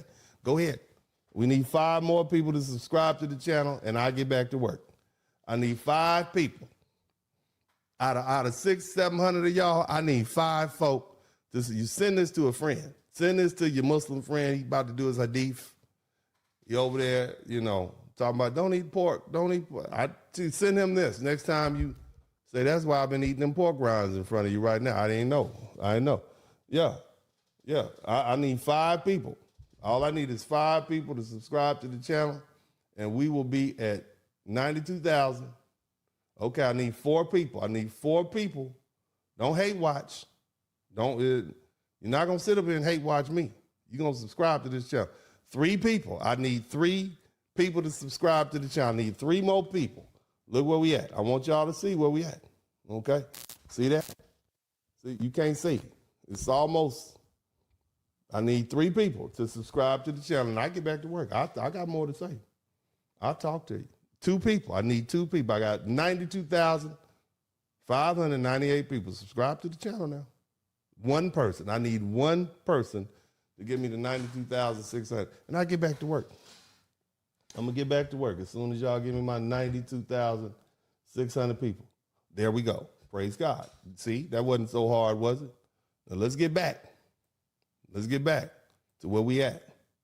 I'd like to thank all the crusty feet people, all the ladies with bonnets on. Okay, I'd like to thank all the angry Muslims, all the white supremacists. Everybody's welcome here with Uncle D, baby. Everybody welcome to get this work. Uncle D is passing out the truth over here. I'm here to hurt your ears, make you feel bad. Yeah, next time they tell you don't eat that pork sandwich, brother. You know you worshiping the damn racist ass religion. You got that brother-in-law trying to, yeah, man, when you gonna come down to the mob? You know you're racist, man. But anyway. All right, yeah. Shout out to all the people with swollen knuckles because they got bad medicine, okay? Shout out to all the people that forgot to put their diabetes socks on last night so their feet are swollen. Shout out to all the people with a hangnail. You got a hangnail right now and it hurts, okay? Hit me up, right? Hit me up on the subscribe. I need you to do that, okay? All the brothers out there with an uneven hairline, like mine. See one side, see this side, go back a little further. All the brothers with uneven, I know we got a team. Shout out to all the brothers with the uneven hairline. I know y'all in there. Don't lie. I know you're there. I know you're there. Okay? Shout out to all y'all. Okay?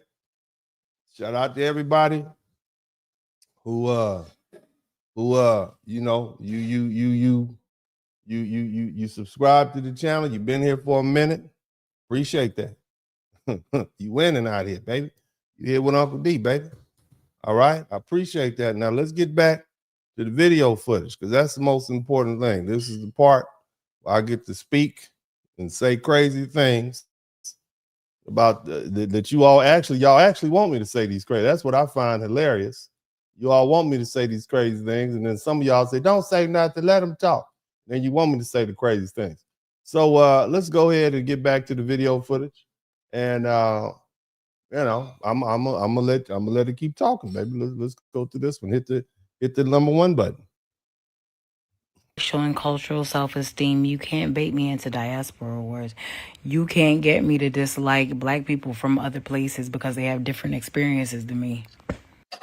We don't look. I don't know what this young lady is talking about. I don't dislike black people from other places. I like black people from everywhere. I just don't like the black people that come to the United States and say bad things about the black people who are here in the United States and have been here since the end of slavery. Okay, that's the people that I have a problem. Why would you go to someone else's house and speak ill of them and say bad things about them? Why would you do that? See, that's the thing we don't like. Don't fault us for now speaking up and say, hey, we don't like what you're doing in our house. You're making our lives difficult. Let's start with that. Don't just try to, it's not even. It's not we said something to them and they said something to us. Black Americans have been cool. We've been open and accommodating. We eat your food, we hang out with you, we treat you like family. We've been intermarrying and marrying in relationships with folks all over the diaspora, but it's like, damn, at some point, you all are getting beside yourself. Now you have like 25% of the Black American population. You all are starting to talk a lot of stuff. You getting out of pocket. You see, your crime is up. Nobody's actually done a study of that. We haven't delineated the crime stats yet. I've done a little bit of it. But unfortunately, Black Americans get blamed for a lot of the issues that have nothing to do with us. We're tired of it. But I'm going to let you go ahead and finish talking. I'm a smart person. You can't do that to me. Do you see how that works? I'm a culturally informed person. So my question is, where are you from? What kind of person? Where are you from? That's what I'd like to know. Where's your heritage? Which island are you from? That's maybe which continent are you from? Because see, now if you can't understand clearly what the problem is, maybe it's because you don't want to understand what the problem is. Maybe it's because secretly you trying to pretend like you understand what you're trying to seem reasonable, but you just really don't want this backlash coming from foundational Black America. Because remember, it was not a diaspora war until Black Americans start saying, hey, if you guys are going to put your flag up, we're going to put our flag up. We're going to make you stay on your side of the fence. See, it wasn't a diaspora war till we had to clap back. Somebody type clap back in the chat in the chat room. Till we start clapping back, it wasn't a problem. See, 60s went by, the 70s, the 80s, the 1990s, the early 2000s. And so now here we are, we saying, hey, hold on a minute. Because I start feeling it around about 2010. But it was a novelty. Nobody wanted to talk about it. But now here we are in 2026. It's full swing. So it wasn't a diaspora war till we had something to say in response. But I'm gonna let the little lady finish speaking. I'm a socially informed person. I'm mentally fit. Mm-hmm. You can't do that to me. And the more of us that are mentally fit, culturally fit, they can't force us to do their handiwork for them. So what you're trying to say is anybody who has anybody who is delineating or anybody who is saying, hey, you can't talk to us like that, we're what? We're stupid? Because that's what all that translates. So you think we're stupid? We're culturally unfit? Is that what you're saying? How about we just love ourselves? We had a whole movement here in the United States called Black Pride. This is where the Black Pride started. We had songs about Black Pride. Say it loud. I'm Black and I'm proud. And so now we thought you all were 100% with that. And then you come over here and yeah, okay, you great. It's great that you proud of your nation, but you're in our nation now. And so you were not going to let you sit here and speak ill about Black Americans. That's crazy. But let's keep listening. Let's keep on listening. Like skip to the part where you know. Stop trying to find arguments where there aren't arguments. At the end of the day, when it really boils down, at the end of the day, when it really boils down, it's hard for me to take you seriously because you got a bunch of nose rings coming out your nose and a bonnet on your head. That's what I'm saying. But I'm listening, okay? At the end of the day, you should take them nose rings out if you want somebody to take you serious. But shout out to Few Quan. Let's keep listening. Somebody type nose ring in the chat room. I'm not going to spend the majority of my time fighting you. That's dumb. We ain't fighting, baby. We delineating. Stand up. Stand up now, actually. No, we delineate. We don't need to stand up. We're resting. As a matter of fact, y'all stand up. That's what you do, little lady. You take those nose rings out before you get a sepsis infection. That's what you need to do. You around here talking all that stuff about what you're going to do. That's what nose rings. Nose rings need to go the way of the Jerry curl. Okay? Somebody type Jerry curl in the chat room. Somebody type nose rings and Jerry curls. They need to go the same. They need to get out of here. Okay? I'm just saying. Okay? Because they say too much without saying much. But let's keep on listening. Let's keep listening. Listen to another one. Listen to what this brother has to say. Since we talk about delineation. Once you see a Black person at the airport, oh, brother. No, I'm not your brother. What's wrong with that? Oh, Jesus Christ. Have you gone to Europe and you had an Italian man calling a German brother? Fuck them. What's wrong with me seeing you at the airport? This is the problem. Right, explain it to me then. I don't have anything in common with the 49 other people in my country. Nothing in common. They speak a different language. They have a different God, a different religion, different food, different forms of wear and culture, traditions, and customs. He's not my brother. You hear what he's saying? You hear what he just said? I know he's speaking fast, but this African dude, I think his name is Frank Zanunu or something like that. What's this man's name? Frank Zane or whatever his name. He's saying, you can't be my brother. We got a different culture. We have a different language. We're different. So why is it divisive when foundational Black Americans, indigenous Black Americans, FBA, the Salon people, why is it divisive now that we're saying, hey, you know what? You're right. We are different. Why is it an issue then? Well, it's an issue because they want to be able to integrate into our culture when it benefits them. That's why. Okay? As long as we had a open door policy and we just let people come and go when they chose to, come in, get all the resources you want, and then when you become a success story, then you can leave, you know, and your flag is whipping out on the way out the door, no problem then. But the minute we start saying, hey, hold on, we start gatekeeping, because that's what's going on. Black people have closed the door, okay? And they said no admission, you know, nothing. And unless you have the proper credentials, you can't come in. And now they have a problem with that. Let's keep listening to the brother speak. Now you're asking for a global brotherhood of all black people. Why would the black people be different from any continent? Europe is a global community of white people, and they don't go around saying brother and sister.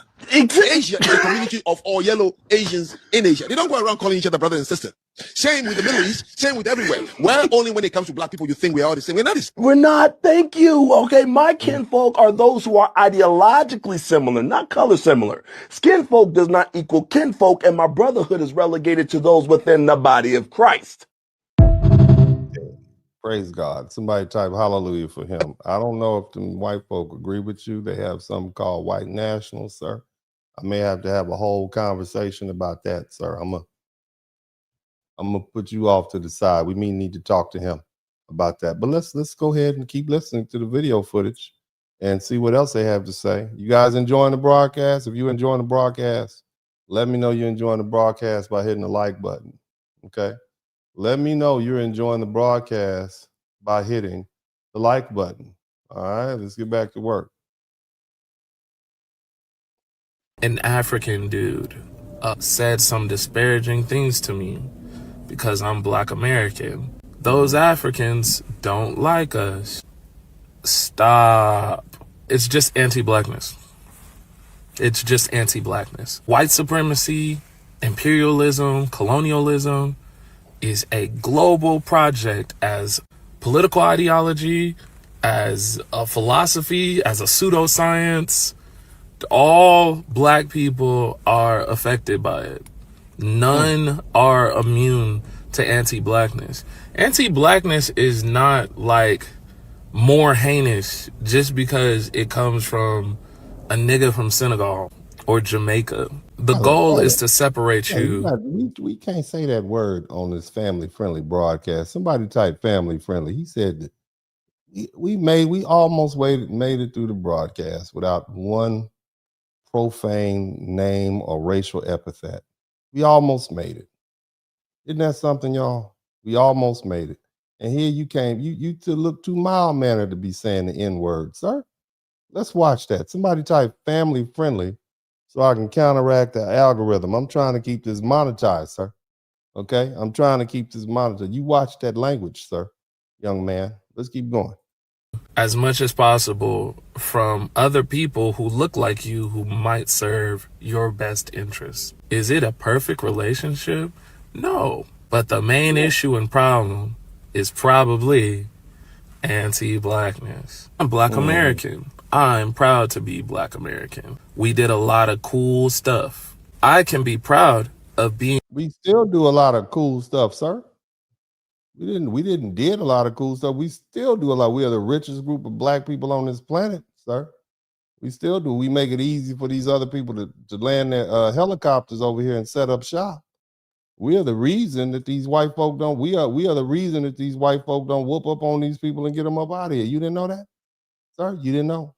We are a cool group of people. We still don't count us in the past. Okay, our ancestors will be proud of us and our success.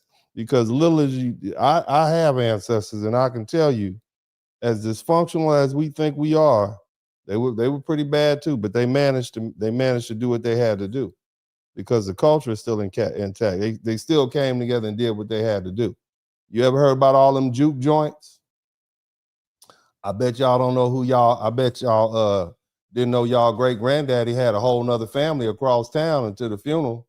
I bet you didn't know that. You don't think that was dysfunctional? I'm just saying. We got a lot of baby mamas now. We had a lot of baby mamas back then too, but we made it. We still own land and built houses and went to church and raised our children, served in the military, paid our bills, minded our business. We still made it, didn't we? I'm just saying. You know what the juke joint was? When your granddaddy and them went down to see what Pearlie Ann. I know your grandma tell about Miss Pearlie Ann. Skank. Goddamn Miss Spurling and skank. What's the skank in your look, lady, fellas, anybody? I know that you've heard about that skank that your grandmother didn't like. Okay, that floozy. I know y'all know who I'm talking about. She would mention her, and she, you know, if her teeth wasn't in her mouth, it'd make her angry just to hear her name. Because granddaddy, Pawpaw, was around there messing with her. Huh? That's, you know who I'm talking about. Probably something like Linda Ann or something like that. Or Mabel Jean. Mabel Jean was the town floozy. Okay? So there was some dysfunction going on back then too. Mabel Jean, huh? Mabel Jean from on the other side of the holler. Mabel Jean, y'all know. Go tell your grandma, who is Mabel Jean? And make a little face frown if she be reaching for a blood pressure medicine. Don't talk about Mabel Jean. Y'all know just what I'm talking about. Miss Jenkins. Your husband, grandpa spent a little bit too much time over there fixing Miss Jenkins' plumbing. He over there with the pipe in hand. Over there at Miss Jenkins' house. Mabel Jean, y'all know what I'm talking about. So again, we always try to discount where we are now as foundation of Black Americans. But good look, nothing's perfect, but we're doing fine. And the reason I know is because I talked to old people when I was little. So all I hung around was old people in the 60s and 70 years old, and they told me how things were back then. You don't know about, have you heard some of those songs from back then? Huh? Have y'all ever heard? Have you heard? It wasn't all hunky-dory. Just because they didn't get you involved in that conversation, they would tell you stuff like stay in a child's place. That's when they was talking about all the stuff they were doing that they should have been doing. You understand what I'm just saying? They kept you in a child's place. They didn't have the internet. So they kept their business out the street. But they were as dysfunctional back then as we are now. It's just now you have the internet. You don't think they had women, loose women throwing their stuff around, giving their goods to anybody? Men who didn't want to work, men who were horrible, men who beat and cheat. You understand? So stop counting yourself out. But be mindful of that language. What we used to be, we still are that. We're still an amazing and beautiful people. As dysfunctional as they think we are, there's brilliance and genius in our dysfunction. Clearly, we are blessed people. That's why we're still here. But anyway, I'm going to let this brother keep talking. Black American without being disparaging to other Black people across the world. It's okay. Once again, the goal is to get you to hate other people around the world that might have similar interests and goals as you in order to liberate you from white supremacy. Stay woke. If all the white people disappeared tomorrow, we'll still be fighting with each other, because that's just the nature of how human beings are. You all act like white people just popped up about 6,000 years ago. You don't think people on Earth were fighting before then? We just use white people as an excuse. The truth is our battle is with human nature. That's our real battle. All right. And we just use white people because white people are at the top of the social pile right now. But if it was some Asians at the top of the social pile, we'd be blaming them for all our troubles. That's what human beings do. Period. Point blank. Really no getting around it. But let's listen to this lady and keep it pushing. Me, baby, because I don't give a fuck about the ice raids no more. As a matter of fact, I want all of y'all motherfuckers out my backyard immediately. Out my country. Off my fucking land, bitch. That's too many. That's too many. Family friendly. She just dropped the MF. I got the baby girl. You can't be out here cussing like that. You came in there too hot. You came in hot. Calm down.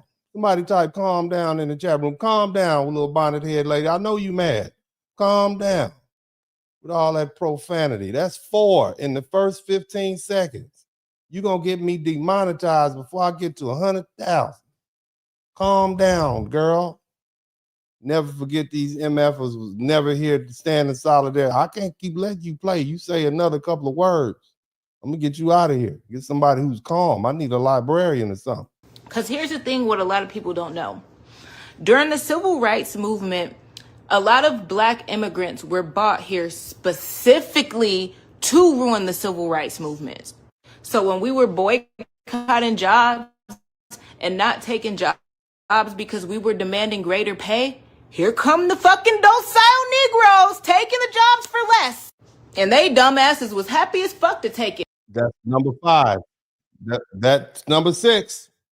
6, profanity-laced diatribe will not stand. You're going to have to watch your filthy mouth. I'm going to send you a bar of Ivory soap and a Walmart face towel. You better watch it. You better watch it, miss. That potty mouth. Somebody type potty mouth in the chat room. Thinking that we lazy and we don't work hard. Then you ever notice a lot of the foreigners like that have their little businesses and shit. It be mom and pop shops and black people hood. That's not by coincidence. That's how the system was designed. They was getting all type of business loans and shit to be here because they wanted to replace us. So while we were getting mass incarcerated, they were getting migrated over, getting started over with businesses, loans, all type of shit. So no matter what we could even tell them about the white man, they weren't receptive to it. Because the white man giving them jobs and giving them businesses and taking care of them. So they really thought that we were fucking lazy and that we didn't want to work.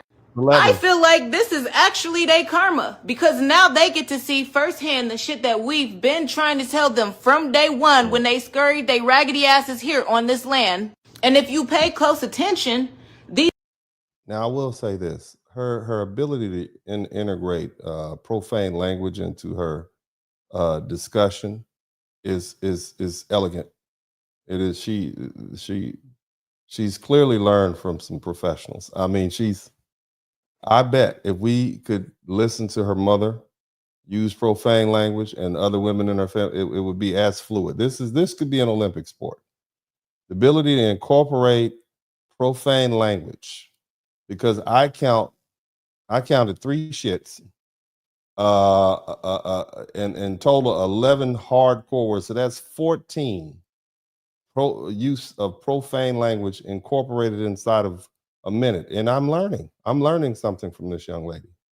I'm learning something from her. She cute too. She cute. I would listen to her because she cute. You know what I'm saying? She cussing, but it's elegant. It's smooth. It's very smooth, which some people don't cuss right. I mean, it's true. But they don't. It's not smooth like that. You know, this is smooth like some nice cognac. You know what I'm talking about? This is smooth like some cognac when they give it to you with the little brown glass. She's cussing. I can listen to her. She does have a potty mouth, but it's smooth though. I mean, you put this on a rap track, baby. I can listen to it like, yeah, you're right. That's good stuff. I'm gonna let her finish because she's learning. I don't like the profane language. I'm gonna let her finish. These black immigrants are more upset at black people for doing nothing than they are upset with white people. They're more upset with black people for doing nothing than they are with the government.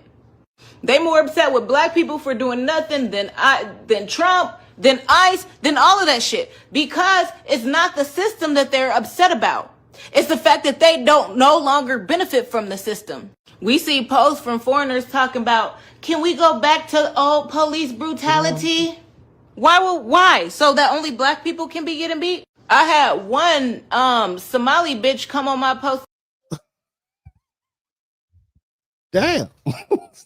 Damn. Go ahead. You just putting them all out there. This is racial. Talking about after this shit is said and done, she gonna be on the sidelines recording while black people are getting killed by police officers again. The bitch was excited about it because it's not the system that they're upset with. It's them being oppressed that they're upset with.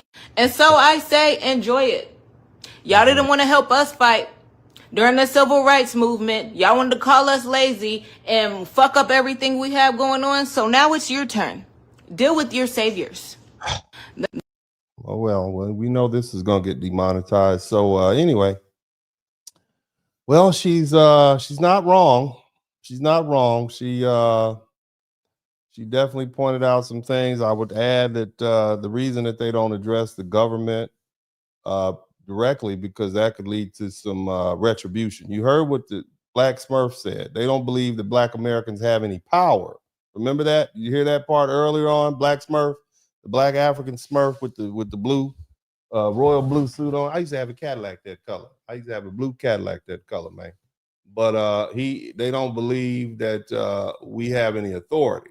Okay, and so that's why we'll just blame the Black Americans. That's what this is about. But apparently it didn't work like that. Apparently what happened was they didn't anticipate that we would delineate from them and say, hey, no, you guys go ahead and go about your own business. We'll handle our business. And you mind yours, I'm mind mine. That's kind of what happened. But anyway, let's go ahead and move on to I got a couple of more videos, and then we're gonna get back to the main body of the broadcast. But you guys make sure that you show me some love by subscribing to the channel if you have not already. I got a couple more videos, and then we're gonna go ahead and get back to the actual lesson. This is a Jamaican guy explaining how he was trained to hate, or trained to dislike, or trained to say mean things about or think less of Black Americans. Listen to this gentleman as he speaks. Harlem. I just met a gentleman this morning, and he touched cotton for the first time. And for the first time, okay. By the way. And he is by way brown of and white one. Yeah. The green and brown, of course. Brown, yes. And he's by way of Jamaican parents. And I asked him some questions about growing up as a Jamaican young man. And I asked, did your parents tell you not to be like Black Americans? Yep. And what was your response? My response was every fucking day. Every day. Wow. Yeah. Let me just point out to you all, on behalf of Black Americans, we don't want to be like you all either. We don't want to be like Jamaicans. We don't want to be like Trinidadians. We damn sure don't want to be like Ghanaians or Trinidadians. You all live in poor third world countries with poor infrastructure and bad plumbing. Okay? You all are living in a way in which we lived back in the 1800s. We don't want to be like you either. Okay, and here's the thing: there is no excuse. You can blame the white man all you want, but the white man left you all there. You heard what that white man said. Y'all are begging for colonialism to come back to help you organize and manage your resources. We don't want to be like you either. See, if you were more like us, you would have more money. You would have more talent, you would have more resources, and you'd have more unity. That's what you should be. You should be like us, but you don't want to be. And that's fine. We don't want you to be like us because you can't be like us. You never be like us because you're too disunified. There's too much disunity. Just keep that in mind. Okay? But let's go ahead and let this fella keep putting his foot in his mouth. And let me say something else. The internet is forever. So this cat right here, where you gonna be in a couple of years, man? You gonna be looking for a job? And we're gonna say that's the dude right there that said disparaging things about foundational Black Americans. You don't think we're taking notes? Those of us who are employers, those of us who are in positions of authority, huh? You don't think that we are gonna remember this? All you immigrants out there saying that. What about the girl that called us dirty Black Americans? Y'all remember her? You don't think that we have her face memorialized in our mind? What's going to happen in 10 years when this YouTube podcast game is out of here? What's going to happen to people like Myron, whatever his name is, when the corporations take over? Just like they're doing YouTube now. They want family-friendly content, which is why I don't need y'all cussing on the internet.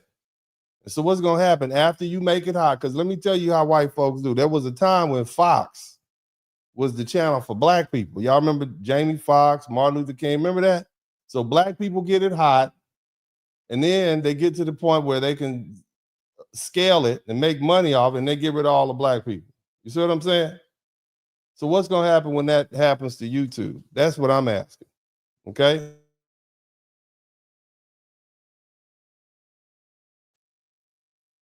What's going to happen then? They're gonna remember your name. They're gonna remember your face. You see? And so you just putting your foot in your mouth. Let's go ahead and let this man finish killing his future career. It just in the house, you would just, if you do anything, you act like a Yankee them. You act like the American people them. Act like a Yankee them? Yeah. You and your family. You and your Jamaican family. They're gonna say y'all the parents. So you all were the ones that trained him not to like Black Americans. That's what you telling us. You can't have a job either. We don't even want you here. See? Okay. All right. You know what? We need to send you back to Jamaica to remind you who you are. Wow. Every day. Wow. You don't want to be named. You don't want to be like Black Americans. That's the thing. Get preached to you like how they say make your bed. Wow. What did they say, like, as far as like behavioral? I mean, are there any Black Americans in here who want to be like Jamaicans? I mean, I'm just saying. I got much love for. I like Bob Marley. I like the curry oxtails. They're delicious, beautiful country. But we don't want to live. When I think of Jamaica, I think of an island. I think I like the island. It's not the culture of the people on the island that I think is, that good. Okay, that's not a culture that we look up to. We like the island. It brings about, when you get off that cruise ship, the Princess, Carnival Cruise Lines, you full of that Earl. You get off there and they when you get there, they say, look, don't go over there with the Jamaicans. Y'all just stay here with the Indians. Why not? We came to see Jamaica. We want to see the Blacks here. No, don't mess with those Jamaicans. And after you all get through asking us for our shoes, brother, give me your shoes, brother. We need all that begging going on in Jamaica. The average Black person will not tell you that when you go to Jamaica, them some of the beggingest people you ever meet. Go to Ojarias. You get off the boat in Ojarias, they begging. Go to Montego Bay, more begging. You can't take a cab anywhere. You can't leave the what is that called? The all-inclusive resorts because it's dangerous. You see what I mean? And after a while, the novelty of the accent wears off. And I'm not speaking ill of all Jamaicans. I'm just saying, you all come to our country to tell us that your people are telling you don't want to be like Black Americans. Well, why you had your Black ass here in the first place? You want to live up under Black people? Go live with the white folks. Why did you move to Brooklyn? Why don't you go move to North Dakota or something like that? If you don't like Black Americans that bad, go live around the white folks. Take your Black ass down to South Texas and see how they treat you in the valley. That's what I'm saying. Since y'all don't like Black Americans so much, don't live around Black Americans. No, I don't mean living adjacent. No, I mean don't live around us at all. There's only about 20-some cities with a large Black American population. There's only a couple of states. They call it the Cotton Belt. Move your ass to Utah. Go hang out in North Dakota, Montana, or something like that. Go to Oregon. That's where I want you to go on up there to Oregon. Go hang out in Oregon. And since you don't like Black Americans, you and your mama and your daddy, all y'all go up there. Aren't you all? I mean, we're tired of the disrespect, man. I mean, we are tired of the disrespect. You guys, and it shows. It shows. Nobody wants to deal with this in our own. You're making our life hard because they'll get a Negro like you and put you on TV and give you a job working for MSNBC, and you'll go about saying crazy stuff on the internet, and you'll say crazy stuff on television, and then people say, oh, well, we need to make this guy the governor. We need to make him a senator. He's perfect. He's a mouthpiece. He's a little Negro mouthpiece for us. And then the white supremacists will take that rhetoric and they will throw that right back in Black people's face. That's all I'm saying, family. And it's like, why, if you don't like Black Americans, take your Black ass back to Kingston where you belong then, homeboy. That's all I'm saying. If you don't like it, go back home. You have a home to go to. This is our home. Don't come over here and mess up our home and then and talk bad about it because you've already said the only reason y'all here is to make money and leave. That's what I'm saying. That's it. And now you've been exposed.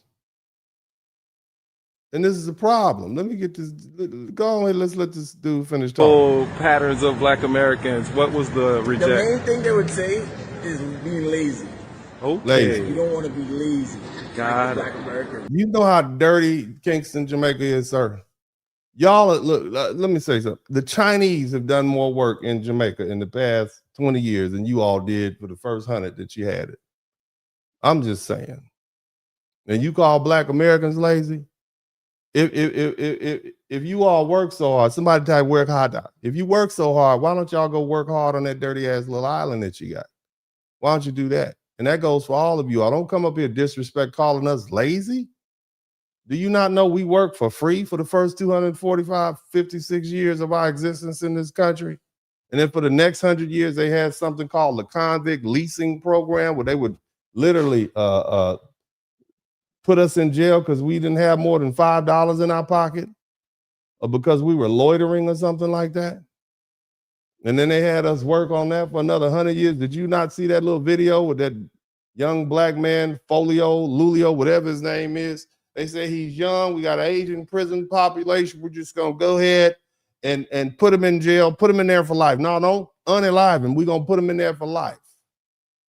You know why Kamala Harris, as the attorney general, she didn't want to let black men out of jail and prison in California because they use them to fight fires, paying them 2 or 3 cents an hour.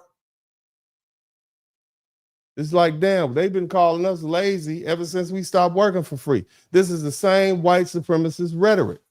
And let me tell you something else, since I'm going off on a tangent. You all compare yourself with poor black people because you move your black behinds to the ghetto where there's a bunch of poor people. And then you compare the habits of poor people to yourselves. You don't compare yourself to the doctors and lawyers and engineers and the upper echelon. You move in the ghetto because that's all you can afford with your broke, sad selves. And this is for all the immigrants. You move over there and you compare yourself to the lowest rung of black people. And then you let that stand for all of it. You compare yourself to rap videos and people who live in the projects, people who are living impoverished, people who have drug addict parents and stuff. That's what you do. And then you use that to disparage all black people as if you can't see the difference. You live in the ghetto. You're poor too. You came to this country poor with your poor parents and your poor immigrant parents from your poor nation. And then you got the nerve to talk about the poor people here and call them lazy. Or at least they supposed to be here. At least this is their country. Just sad and despicable. Like the American friend them. That way. And that's what they would say because it's a stereotype.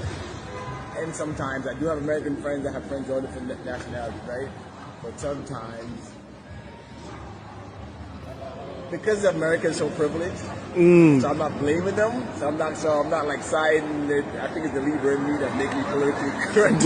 But they're don't really realize what they have, so they can be kind of lazy about it. Like they don't realize, hey, we're in America. Like you can get up and do anything you want today. Wow.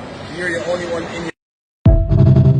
I mean, I'm just saying, y'all hear what they say, and this is why we delineate it. We can't have people like that speaking for us, saying black Americans are lazy. You see what I'm saying? Can y'all see? That's the type of rhetoric that gets repeated by these folks that don't like us, that have been trying to get rid of us for decades. Okay, that's the type of rhetoric that gets spoken of. You understand?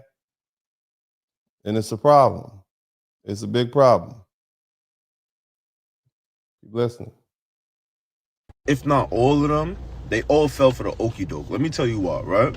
Most immigrants are coming to this country for a better life or to chase the American dream, right? But there's a people in this country who has not experienced that. They've been disenfranchised.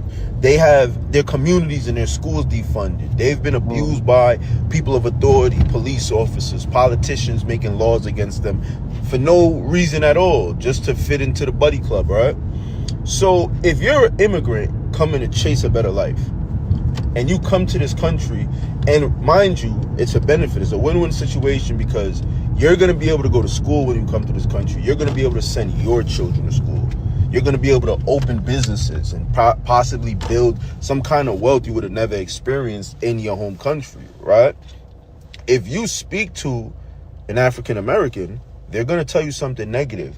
They might get in the way of what the government has planned for you. So the government has been destroying their image to all immigrants, because no matter what, Haitian immigrant, Caribbean immigrant, whatever it may be, Chinese immigrant, Russian immigrant, everyone has been told the same story by who I don't know.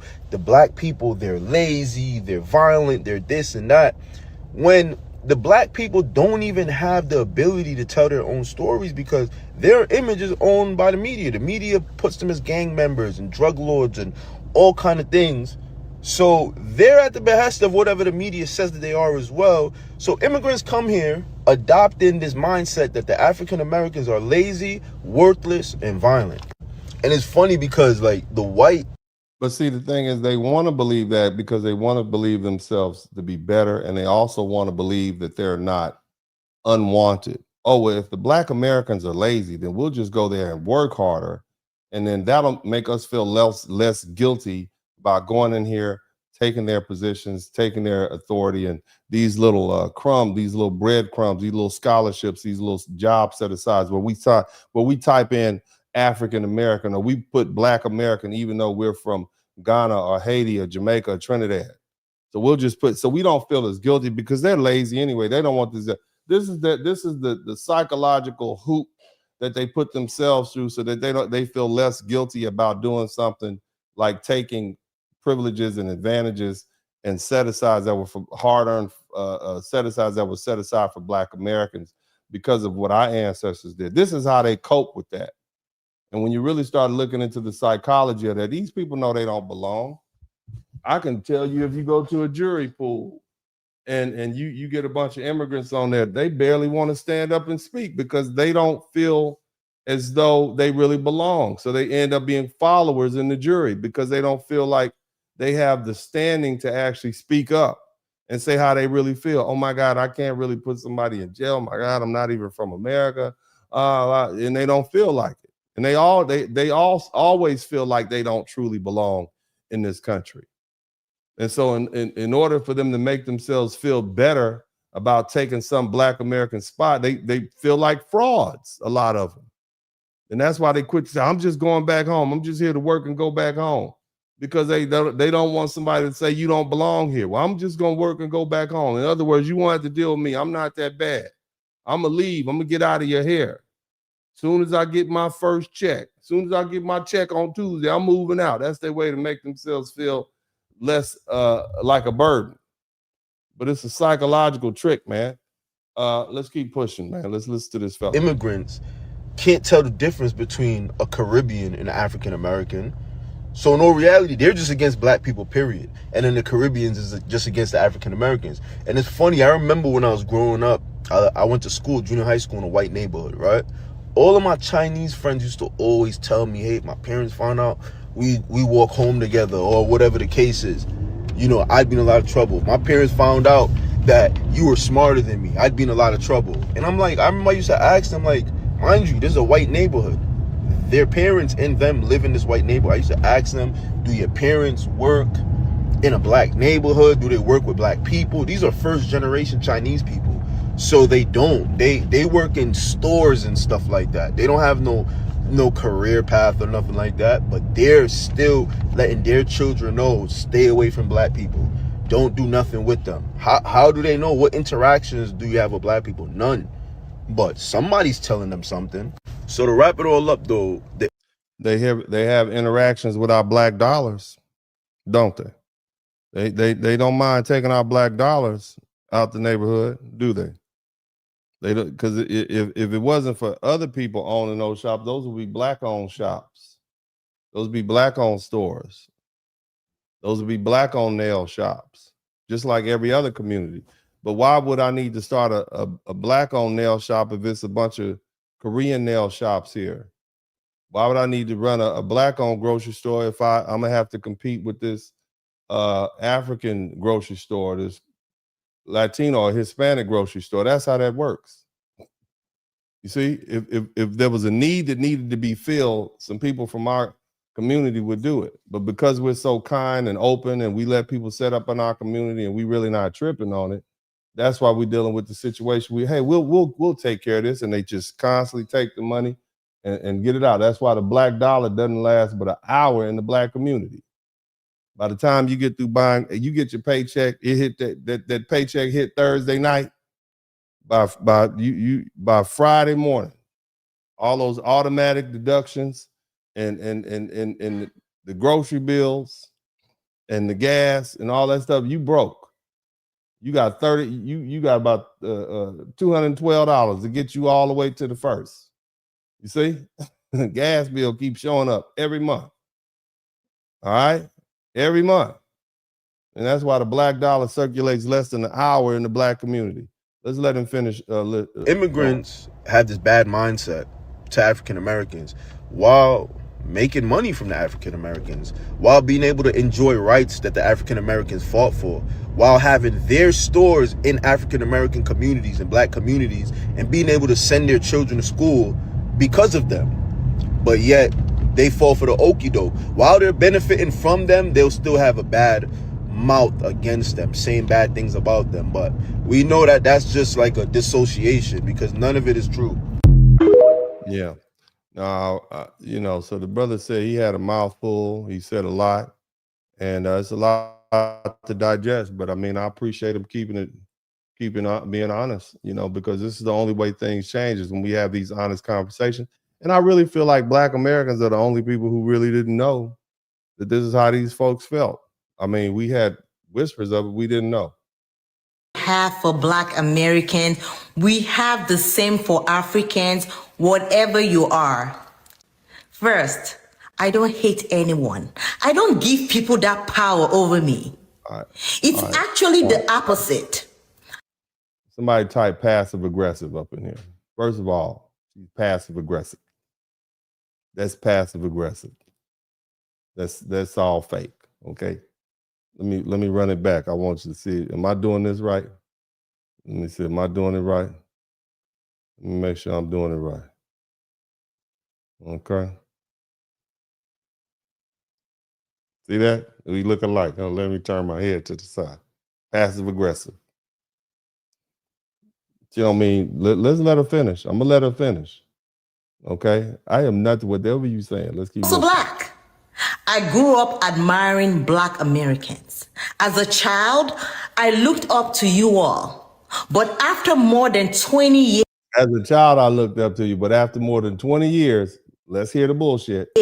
Of living among you and observing different behaviors and patterns, I can honestly say I am just exhausted by certain cultural attitudes I have consistently seen, especially the normalization of ratchet behavior. Oh, okay. So I take her at her word, and it's certain cultural patterns that she has a problem with. And I find that very interesting because, you know, I mean, this is a cultural pattern of black people in Africa unaliving their leaders, stripping the country of its wealth. These are cultural patterns. And so you left the country like this. Okay, you came over here to the United States. We haven't unalived our leaders. Now, the government has unalived our leaders, but we haven't. And so, again, there's a whole slew of videos on the internet right now demonstrating Africa's cultural patterns, not just in West Africa, but also in South Africa and so many other different places where we see that, you know, you all are really being xenophobic towards each other.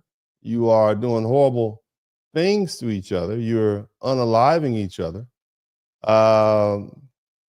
You're literally booting each other out of your countries. And now you have the nerve to come over here, ma'am, and tell us, you know, as black Americans, that, you know, as a child, you look up to us, but now as an adult, you know, you see things differently. I find that quite interesting. And also consider the fact that you all, shout out to Zuick, You all ancestors for umbrellas. You sold our ancestors for fine china. You sold our ancestors for any little trinket that you could get. And now, you mad because other nations got rich off the slave trade and all you got was some beads. And now you want to sit here and try to ask for $100 million to validate the place where you sold and held our ancestors. And let me repeat the sentiment of my sister that just spoke.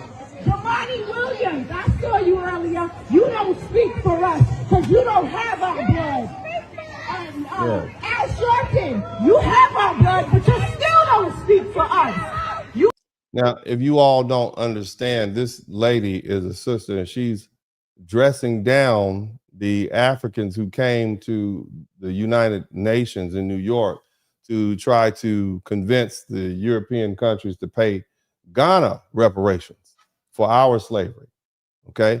And so when I listen to somebody like this, when I listen to an African person, victim mentality, talk about, you know, what we don't do in our culture, your culture is the one that sold black people into slavery. The reason we're here now is because of people like you. I just want you to know with your mouth open like that, catching flies. Somebody type catching flies in the chat room. You're the reason that we're here in the first place. Victim mentality. We wouldn't have a victim mentality if you all hadn't rounded us up and sold us for beads and gunpowder and liquor. But I'm gonna let you finish speaking because you just like you're not helping the situation. The internet is forever. They will remember you. I just want you to know that. Somebody type catching flies in the chat room. They will remember you. And glaring double standards. That is not hate. That is fatigue.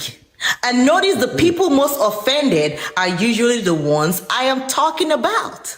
The ones living exactly in that behavior pattern are the first to react emotionally instead of reflecting. Well, no, all that blinking, what you're doing is you're trying to say something. You're trying to incite an emotional response because that's what you want to do for white people. But I want to share with you something because I don't think you realize that white people don't like you either.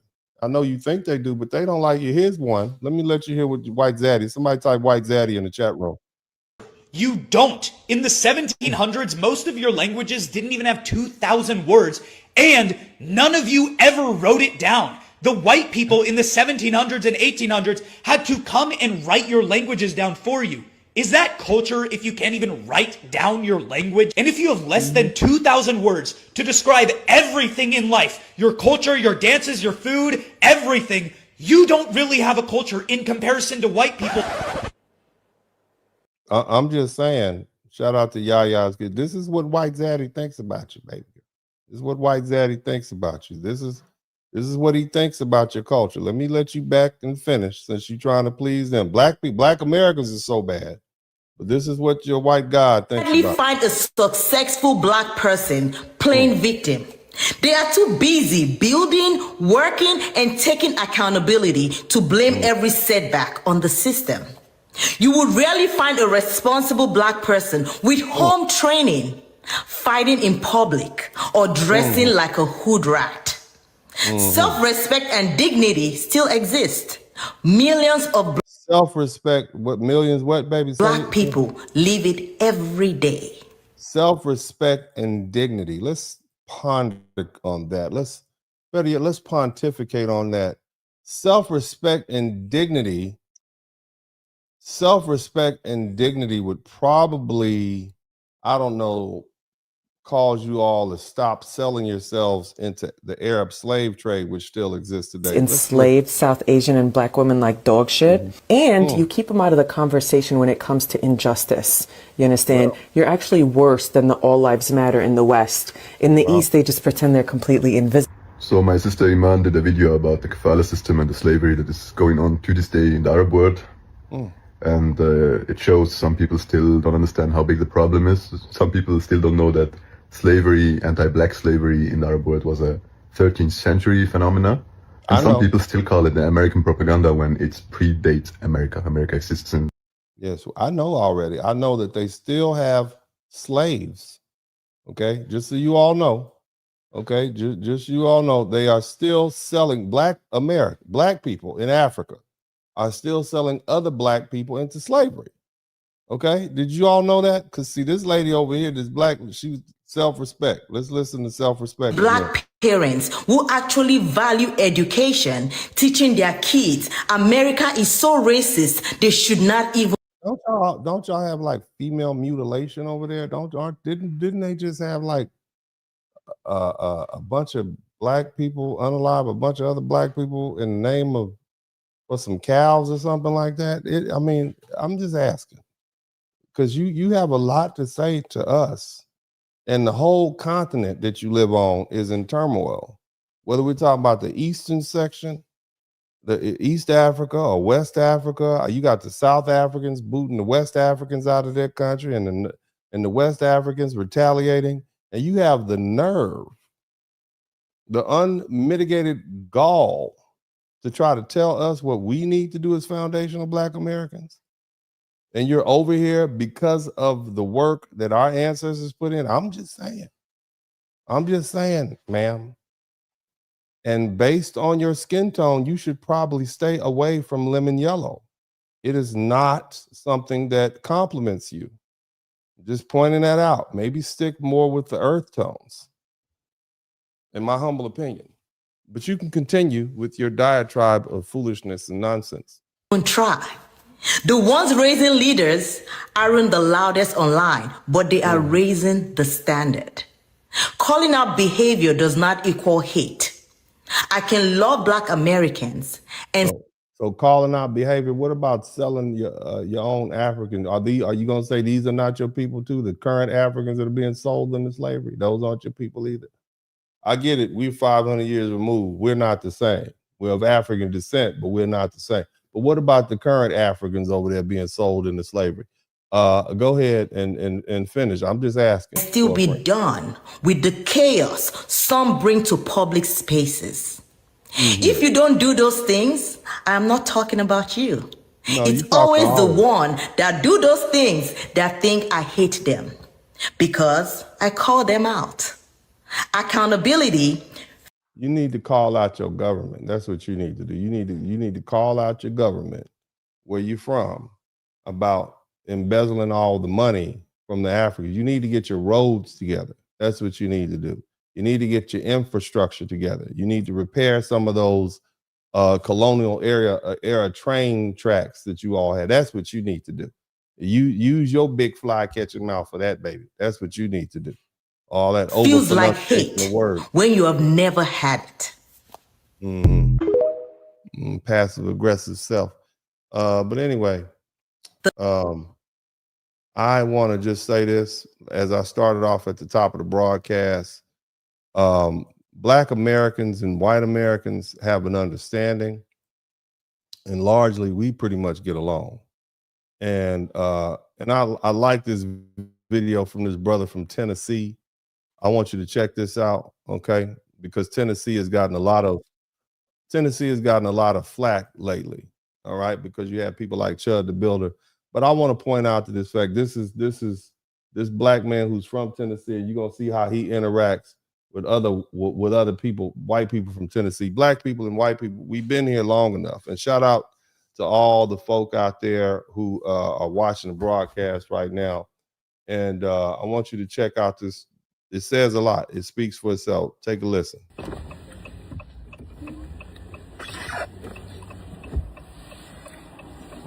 I'm all right. Thank you, sir. I appreciate you. Yeah. What I tell you? Just making sure you can make it by. Yeah, I'm all right. Thank you. I appreciate you. Yes, sir. Yes, sir. Look at that. Yeah. Hey, white people, they gave you a bad rap, and sometimes they give us a bad rap. But I'm out here in Tennessee, and I decided to stop before I get stuck because I'm only 16 minutes away from my drop off, but I'm gonna start hitting turns and lefts and rights, and I know I'll get stuck. So before I do, I'll stop. And I'm in the middle of the street, man, look, it's a whiteout. They don't know if my car's running or anything, but they always stop to see if I'm all right. You know what I'm saying? And you know, we talk bad about each other, but really, white people, I appreciate y'all, man, out here in Tennessee. Y'all really some good niggas. Hello. So they are not N-words.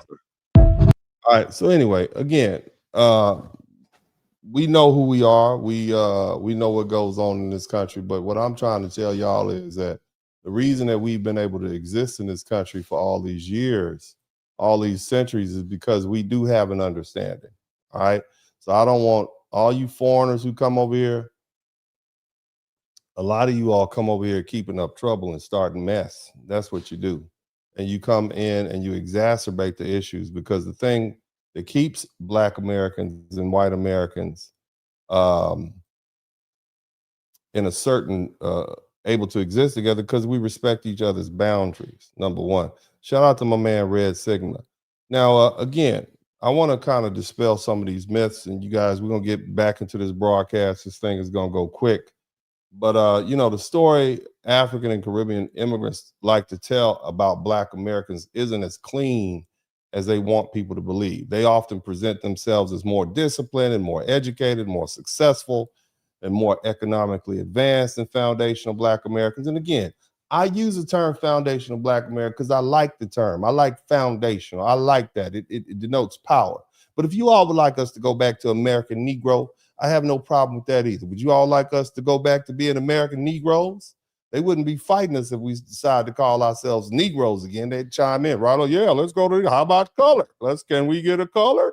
How about we get the N-word in there with the ER? Yeah, the problem that they have is us calling ourselves foundational Black Americans, because that delineates, and that name denotes power and it denotes roots. And that's the problem that they have with it. Okay, there's some other powerful names out there. The Solon people, sounds like a video, some type of a comic book hero, but you get what I'm saying. They have a problem with that. All right, but anyway, so for the purpose of this broadcast, we're talking about foundational Black Americans, same as the American Negro, same as freedmen, same as colored people, same as what we were calling African Americans back in the 1980s. But there's so many Africans in this country now, it makes no sense to refer to ourselves as African Americans, because they won't be able to distinguish between a Black person from Ghana, Africa, the country of Nigeria, and all these other places, and a Black American. So this is why we delineate. But when we look at the actual numbers, you know, when related to education, the picture is far more complicated as far as who's doing better. Okay, but remember, these folk use it as a flex. Many Black immigrants, they earn respectable incomes, no disrespect there, but the data doesn't support the idea that they're financially dominating Black Americans in some overwhelming way. In fact, the numbers show something much closer to this. Okay, African immigrants are often highly educated, but they're still underpaid based on their education. Caribbean immigrants tend to fall into a middle to upper five-figure income range, and Black immigrants overall still lag behind non-Black immigrants and non-Black U.S.-born households. And see, this is where the myth starts falling apart, because they say they're better. They say they say we lazy, right? They had there's a place called the Migration Policy Institute, and they did a study from 2020 to 2024, and they said Black immigrant households had a median household income of $77,000, while non-Black immigrants, okay, that's the Indians and the Asians, theirs is $84,000. Black immigrants are still behind the non-average. You are the lowest paid immigrants in the country.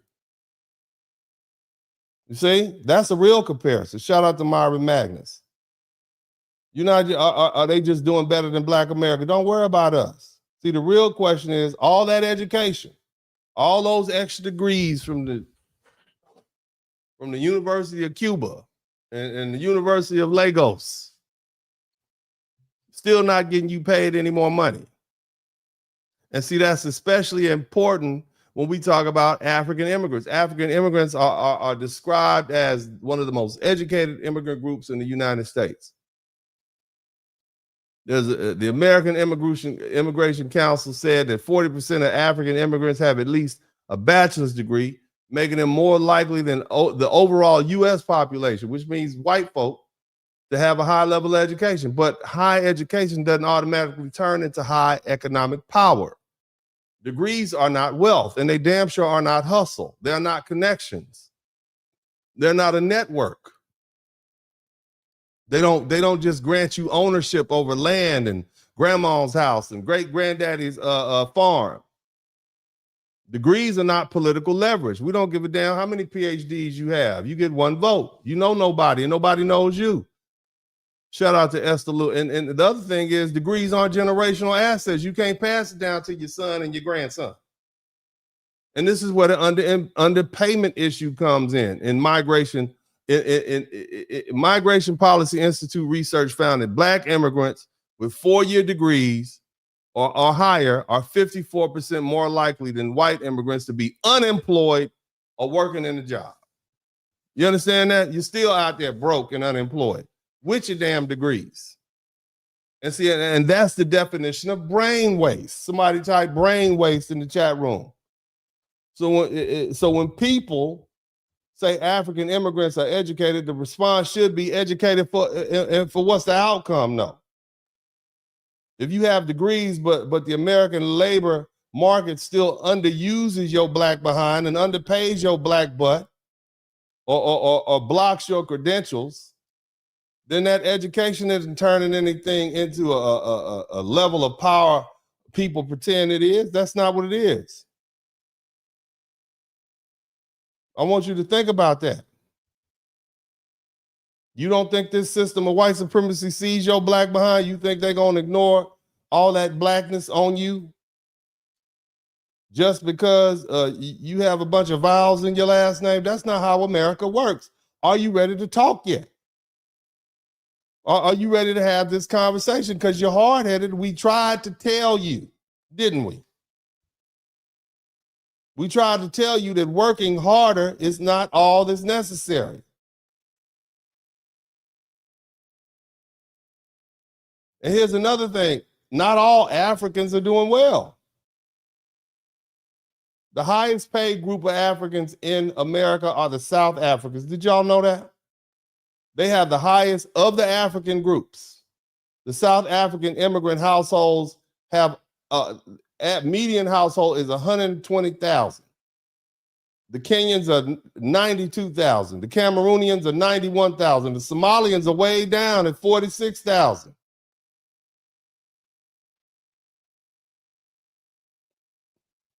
So don't take credit for all those other Africans. You're not South African. Go tell them, you Nigerians, and go tell them South Africans you taking credit for what they're doing. They're going to say, no, you're not.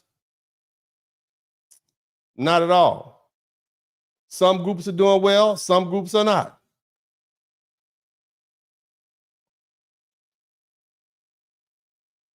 And the bottom line is those numbers are not dramatically above the broader U.S. middle class anyway. And then for the Caribbean immigrants, it's even worse. Jamaica, Trinidad, y'all not all of y'all, you not making money like Nicki Minaj.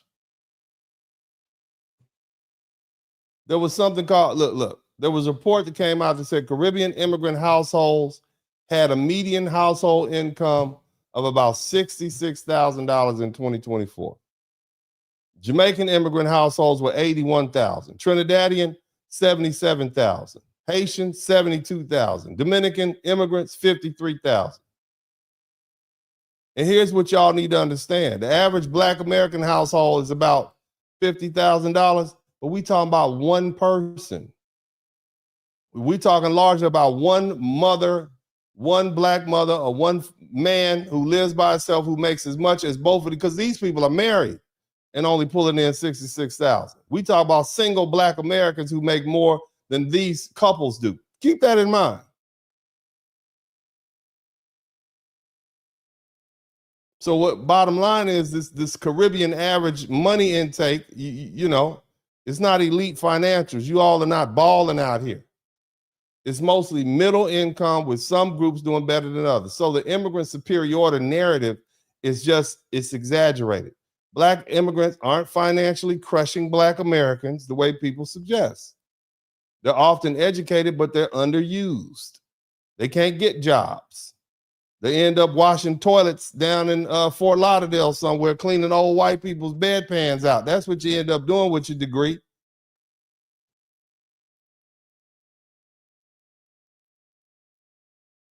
You may earn more money than U.S.-born black households on some median income measures, but you still trail behind them non-black immigrants from Central Asia and East Asia.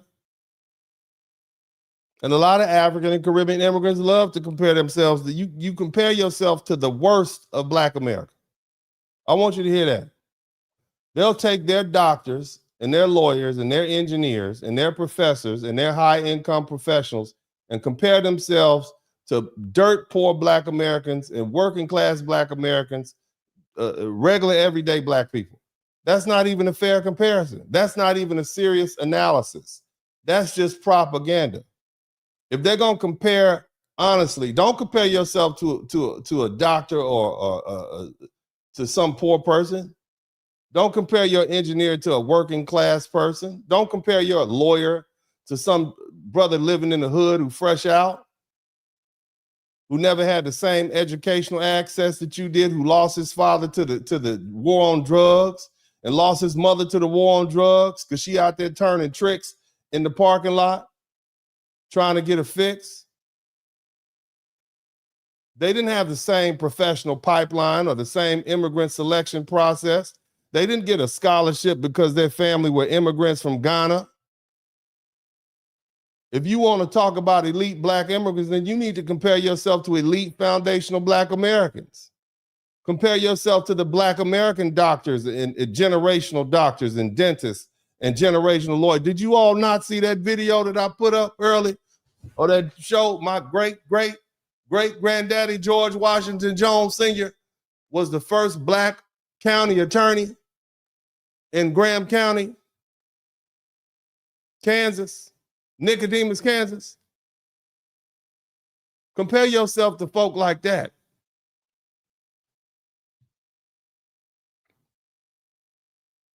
Compare lawyers to lawyers. Compare engineers to engineers.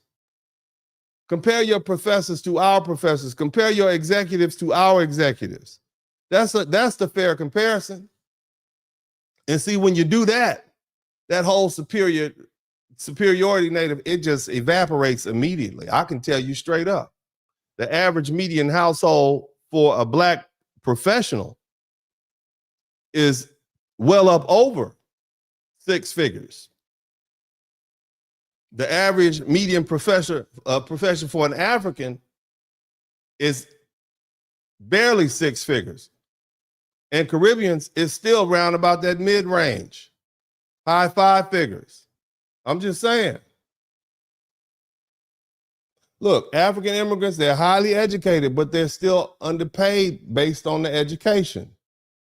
And Caribbean immigrants are generally in the middle income range, not some elite economic class. And that financial gap you claim over black Americans is overstated and is selective and is stripped of context. They want to compare their best households to black America's worst neighborhoods, the ones that they end up in when they first get to this country. But if we're going to compare honestly, compare education, pay, compare income wealth, compare household income, household size, compare professional degrees, ownership, compare claims, compare that. We want to see what you're actually doing. And when you put it up there, the myth actually, it collapses. Now, another thing I want to address is something black immigrants always bring up. They love to say black Americans are hyper-focused on race. And the truth is we are. Or at least we were, because in America, race has never been optional for us. Race determined whether we were enslaved, whether we could live in certain places, whether we could work in certain places, where we could go to school, where we could vote, whether or not we could get a loan, whether or not we could sit at a damn lunch counter and drink out of a water fountain. You better pay attention to race. The Equal Justice Initiative traces that history through slavery and racial terror, lynching, legal segregation, mass incarceration. And that's why black Americans learn very early that race isn't some side issue in America. Race is one of the main organizing systems of this country. Generation X is the first Black generation born fully free. Generation X starts in 1965. We just got the Voting Rights Act in 1965. So and we got Generation X people who are still in their 40s right now. You are the first fully free generation of Black Americans in this country.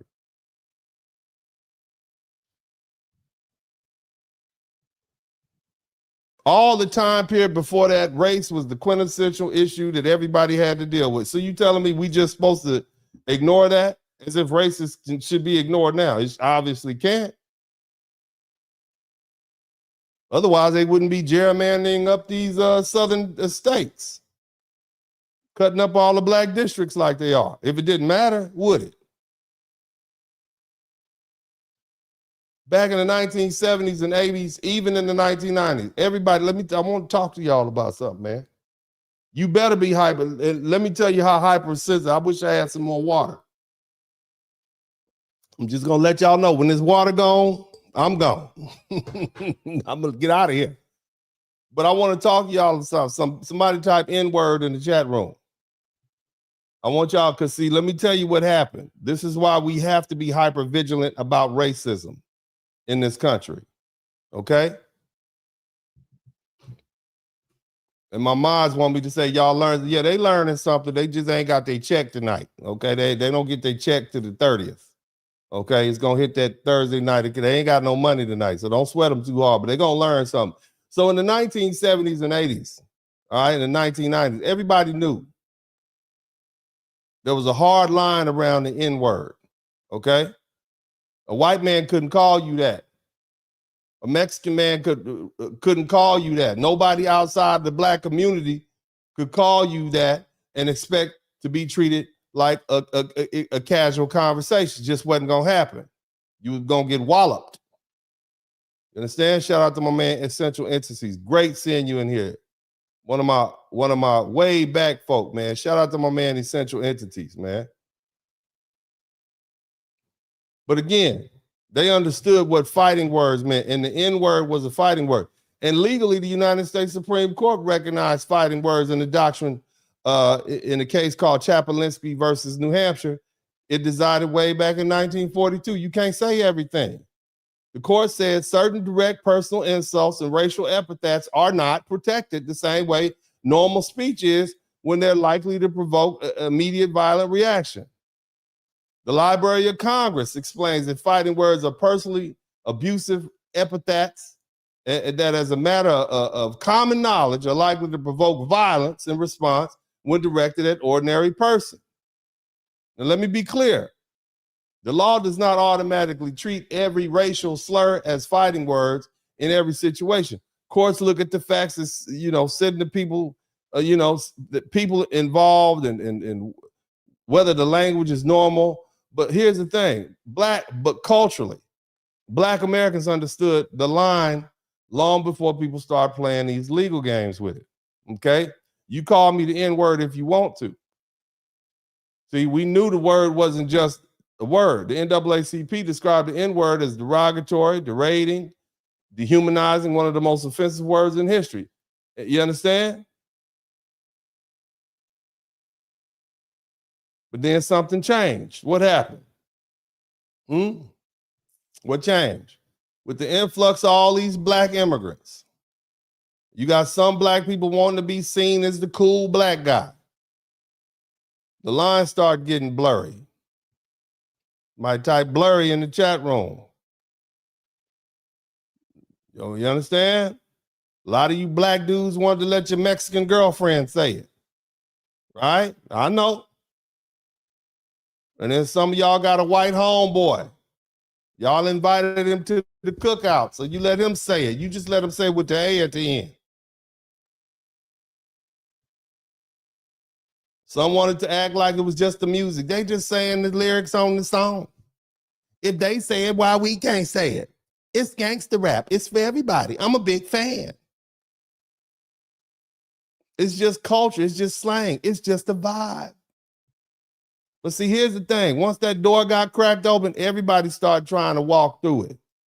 And that's how you end up with a whole bunch of people thinking it's cool to say the N-word that was never theirs to use in the first place. And that's why you see the rise of people like Chud the Builder, whose real name is Dalton Etherly. That live streamer that ended up in jail, got charged with shooting somebody. That's how you end up with somebody like Mexican Nick Fuentes. Right? The cool black friend let him say it. And see, let me explain something to you all, you hard-headed folk. Black Americans understand something that you all don't. We understand white people. We understand if you give white people an inch racially, some of them, not all of them, they're going to take a mile. Matter of fact, they're going to take a whole marathon full of miles. And that's not paranoia. That's pattern recognition. That's why Black Americans had a hard line about who could use the N-word and who couldn't. We sang our songs, we used our language inside our community. But in the 1980s and 1990s, white people generally understood that if they said the word to the wrong black person in his face, it was going to be some immediate consequences. Somebody typed immediately in the chat room. Immediate. What you say is over. And then it's going to be followed out. Don't you ever call me. And that's it. They understood the boundary. Black people made white people understand that boundary. They may not have respected us, but they respected that line. And see, now we're in a situation where too many people, including a lot of black immigrants, you come to this country thinking white people are just cool and that the N-word is just a word. Somebody type just a word, just a word. They don't understand the history.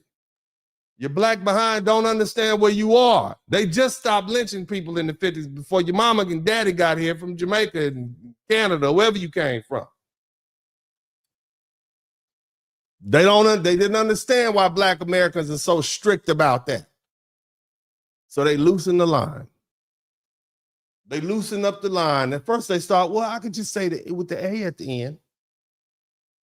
I'm going to just put the A at the, somebody put the tip in. Somebody say, I'm going to just put the tip in. Let me just say that with the A at the end. It's cool. It's not the same. Remember that? We had that conversation. This is how they warmed up to it. I'm going to just put the tip in, ladies.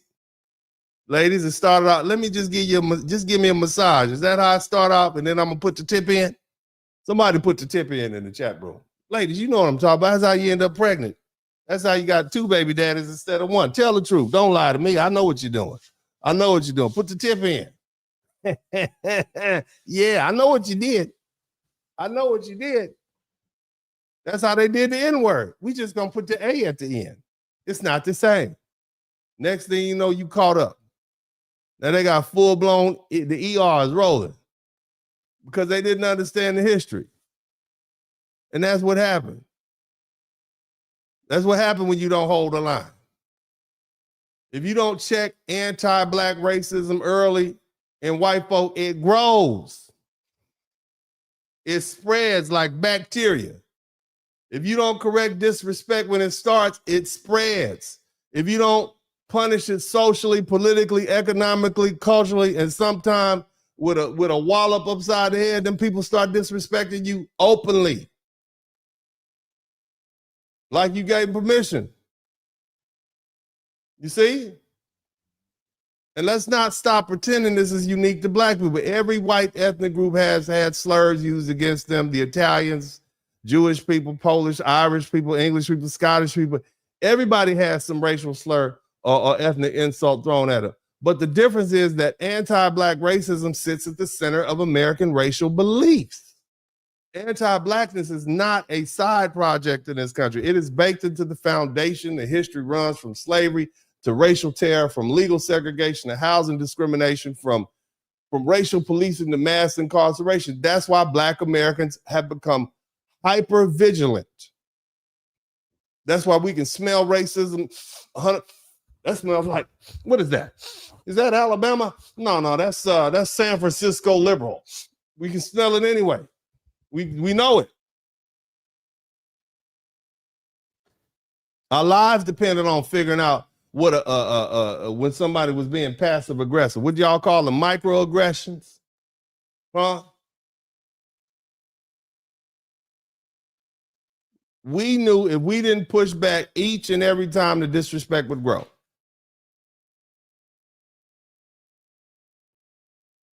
It would grow like a fungus between your big toe. You messed around and took a shower in that dorm room, bathroom, ladies, gentlemen, without your slippers on, and now you got fungus all on your feet. That's how racism grows. And that's it. That's why I'm trying to tell you the truth. And that's why Black Americans are so serious about language. It wasn't just because we were too emotional and we couldn't take a word. It was because we understood how America works. Racism is embedded in the American story. Look at the Constitution. It's as American as apple pie. It has shaped labor, housing, politics, policing, education, and wealth. It also shaped capitalism in this country because racial hierarchy has always been tied to who gets exploited and who gets paid, and who gets protected and who gets treated as disposable. And now you got a lot of these immigrants getting that wake-up call. Nigerian immigrants getting slapped around, Jamaicans getting sent home, Haitians catching hell. Somebody type TPS in the chat room. Ghanaians and all of everybody Black that's an immigrant. Not only are they calling you the N-word in this country, you're being treated like N-words. And that's the part you didn't understand, did you? Y'all didn't get it, did you? No, you didn't. Y'all thought we was just making it up.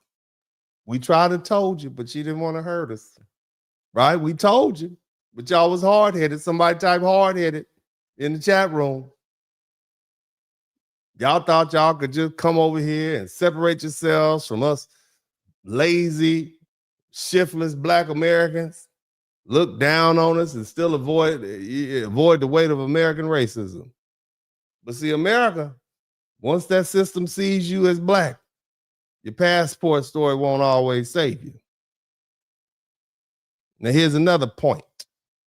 White supremacists and people who want to use the N-word, they love to say, why are you so emotional? Isn't that what they say?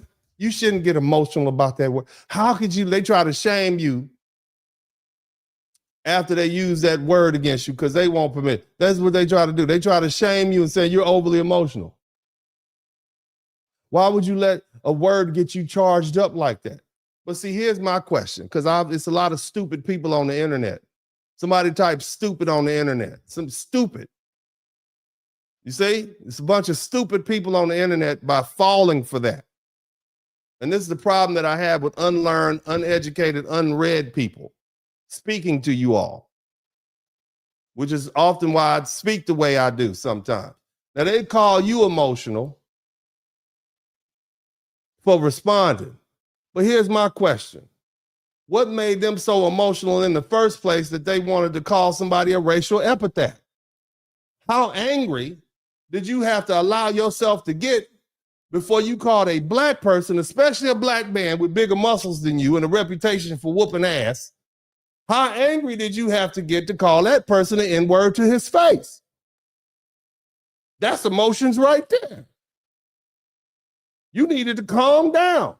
You needed to control yourself. Whatever happened, it wasn't worth it, Todd. Don't act calm after you created the confrontation. You was emotional. You just transferred that emotion to me. You can't throw a racial grenade because you got upset and mad and angry and then criticize somebody for reacting to the explosion. Some people will say, oh, well, that's no reason to hit someone. Legally, that may be true. I'm not telling anybody to put hands, feet, elbows, big toes, small toes, heels. I'm not telling you to put nothing on nobody. But let's be honest. Let's be honest. Let's get in tight. Let's get in tight.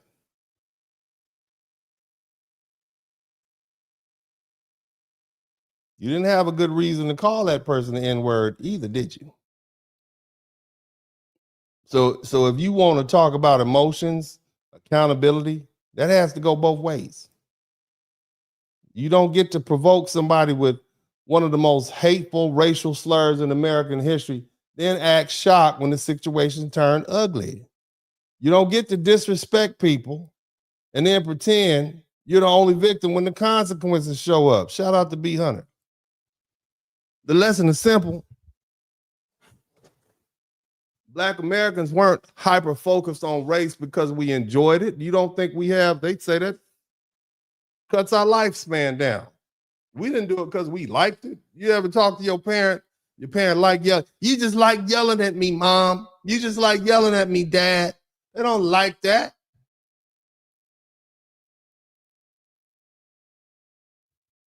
They do it to try to save your life.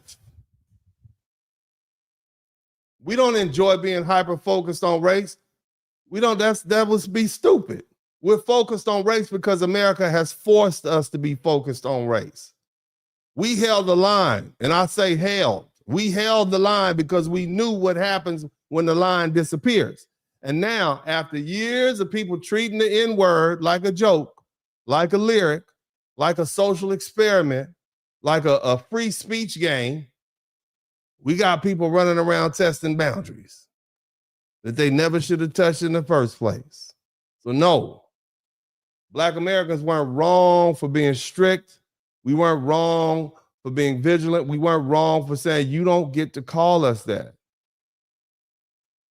And if you do, it's going to be consequences, immediate. We understood a lot of these Black immigrants are now learning in America. When you let anti-Black disrespect slide, when you participate in anti-Black American rhetoric, it don't stop with us. It escalates. And once it escalates, every Black person pays a price. You dig? You feel me? Are y'all listening? Are you learning something today? Huh? You should be learning a lot. You should be. I hope you are. Now I'm going to take the opportunity to read these super chats. I have some more to say. But I want to thank you, good people. We haven't gone anywhere. All right. Have you guys subscribed to the channel? I hope you have. We got 21 super chats and a couple of Cash Apps. Shout out to the Cash App crew. Shout out to the Blizzard, the Ice Lord. Shout out to my wrench mob. If you got a wrench, hit the #1 button so I can see my wrench mob is in full effect. Everybody with a wrench, let me see you. Big shout out to, let's see who we got here. Estella, thank you so much. What a beautiful name. Thank you, Estella. Also, Johnny Johnson, thank you so much. Carlo Pena, thank you so much. Jeffrey Izzard, thank you. Patricia Hightower, good looking out, baby. Erlene, I like that name. Shout out to Erlene. Obadiah, MD Johnson, Perry Davis, Troy, David Johnson, Kareem, Mark Bronson. I can't say the brother's name, but it's an African name. Najilo Sionki, I can't say it, my bad, bro. AB, Perry, Roastmaster, Vernell Junius, good looking out. Thank you so much. We got 22 super chats. Let's read them and show respect to everybody who came through. Actually got a couple of memberships too. K8OS Cube, good looking out, family. Thank you so much. I'm reading the Cash Apps. I'm always gonna get these Cash Apps a priority while I'm reading. So shout out to Perry. Thank you so much. Let's keep reading. Few Quam. I hope I'm saying the brother's name right. He always got the 5. He come through with the 5s, man. You know what I'm saying? I appreciate you, family, with the 5 with the super sticker again. Also, Big J 773. Now, when you ask them where they're from, they'll say either North or South Carolina, but can't elaborate any further. It's like they're trying to study our roots. Right? Yeah. You got a bunch of immigrants down in Selma, Alabama, marching. Like, really? Did y'all even know how do y'all get to Selma? Did y'all even know where Selma, Alabama was? But anyway, shout out to Curly Lock Shalom, y'all Blizzard King family, good looking out family. Fuquan, thank you so much again for the super sticker. You came through with 2. Storyteller 34, as usual, your commentary is on point. Good looking out, family. I appreciate y'all, man. Aaron Redding, Street Chronicle, FBA standing on business. Thank you so much. Super sticker, Fuquan, thank you. Yaya's Kids. Shout out to Yaya's Kids. We appreciate all you do. I didn't want to come here tonight. I'm be honest with y'all. I was tired. My stomach was hurting. It's been a long week. You know, Uncle D got a real job. Okay, I got a trial coming up in August. I got another case, 2 federal court cases coming up. So, you know, for about a month, I took about a month off just because I had like 6 motions for summary judgment to prepare. So, you know, I didn't want to come in tonight, but the Spirit told me I need to come talk to y'all tonight because it's a lot going on and I don't want to get so far behind that I've missed certain things. It's been a lot of big topics that I hadn't been able to talk about just because I've been working, you know, and, it just, you know, I kind of go with the Spirit, you know what I'm saying? If the Spirit tell me to come talk, I'll come talk to you all, even if I'm not feeling good, you know what I mean? But I've enjoyed this broadcast. I don't often know which direction they're gonna go in. I kind of just go with the spirit of it. So thank you so much, Yaya's Kids. You guys keep me going too. I'll be honest with you. Between you all and my wife, if it wasn't for you all and my wife, I definitely wouldn't be doing it. You know, I'd be somewhere chilling, smoking a cigar, maybe having a drink somewhere. So thank you so much. You guys, appreciate your dedication and love. Thank you. And let me see here. So shout out to, let's see, Zuuk, ZHUUKC. My brother, go home and build your third world country into a first world country. Why? Because you need to work harder like FBA done. Yeah, man, you know, it's crazy. They come over here disrespecting Black Americans. It's like y'all live in these horrible places. Don't come over here talking bad about us. Focus on your own thing. But anyway, Red Sigma. And they so insulting. Azoro, Nigeria, Grape Festival. Yeah, you guys got some issues, man. You know, you have the nerve to talk about Black America. We don't even think about you all like that. Myron Magnus, grateful for effort. Keep our bloodline strong and not diluted. Good looking out. Also, FBA Lineage. Shout out to Estelle Law. Thank you so much. 7231 FBA Lineage. You can join. You can't join. You must be born into it. Thank you so much, baby. Who else we got? Big J came back through. He said, I know that you didn't want to say it, but let's not forget that most of their degrees are fraudulent anyway. I've heard about that too, family. And the thing is, man, I got love. I got a lot of Africans and Caribbean. I love them to death, man. But it's like you all are being so disrespectful and you make our life harder because the racists will use the words that you say and they'll use it against us. They'll say, see a Black person, that's all they need. And that's just not cool, man. And you all need to check yourselves because you're causing us to lose ground and Black people are resting. Black Americans are not on the front lines. Nothing you do has got us off the bench, has it? The most you're going to see them do is maybe some of us will go out and vote in the midterm. The next time you're going to see Black Americans mobilize for anything significant is going to be the 2028 election. Period. And if they don't have anybody we actually like, we're not going to show up for that either.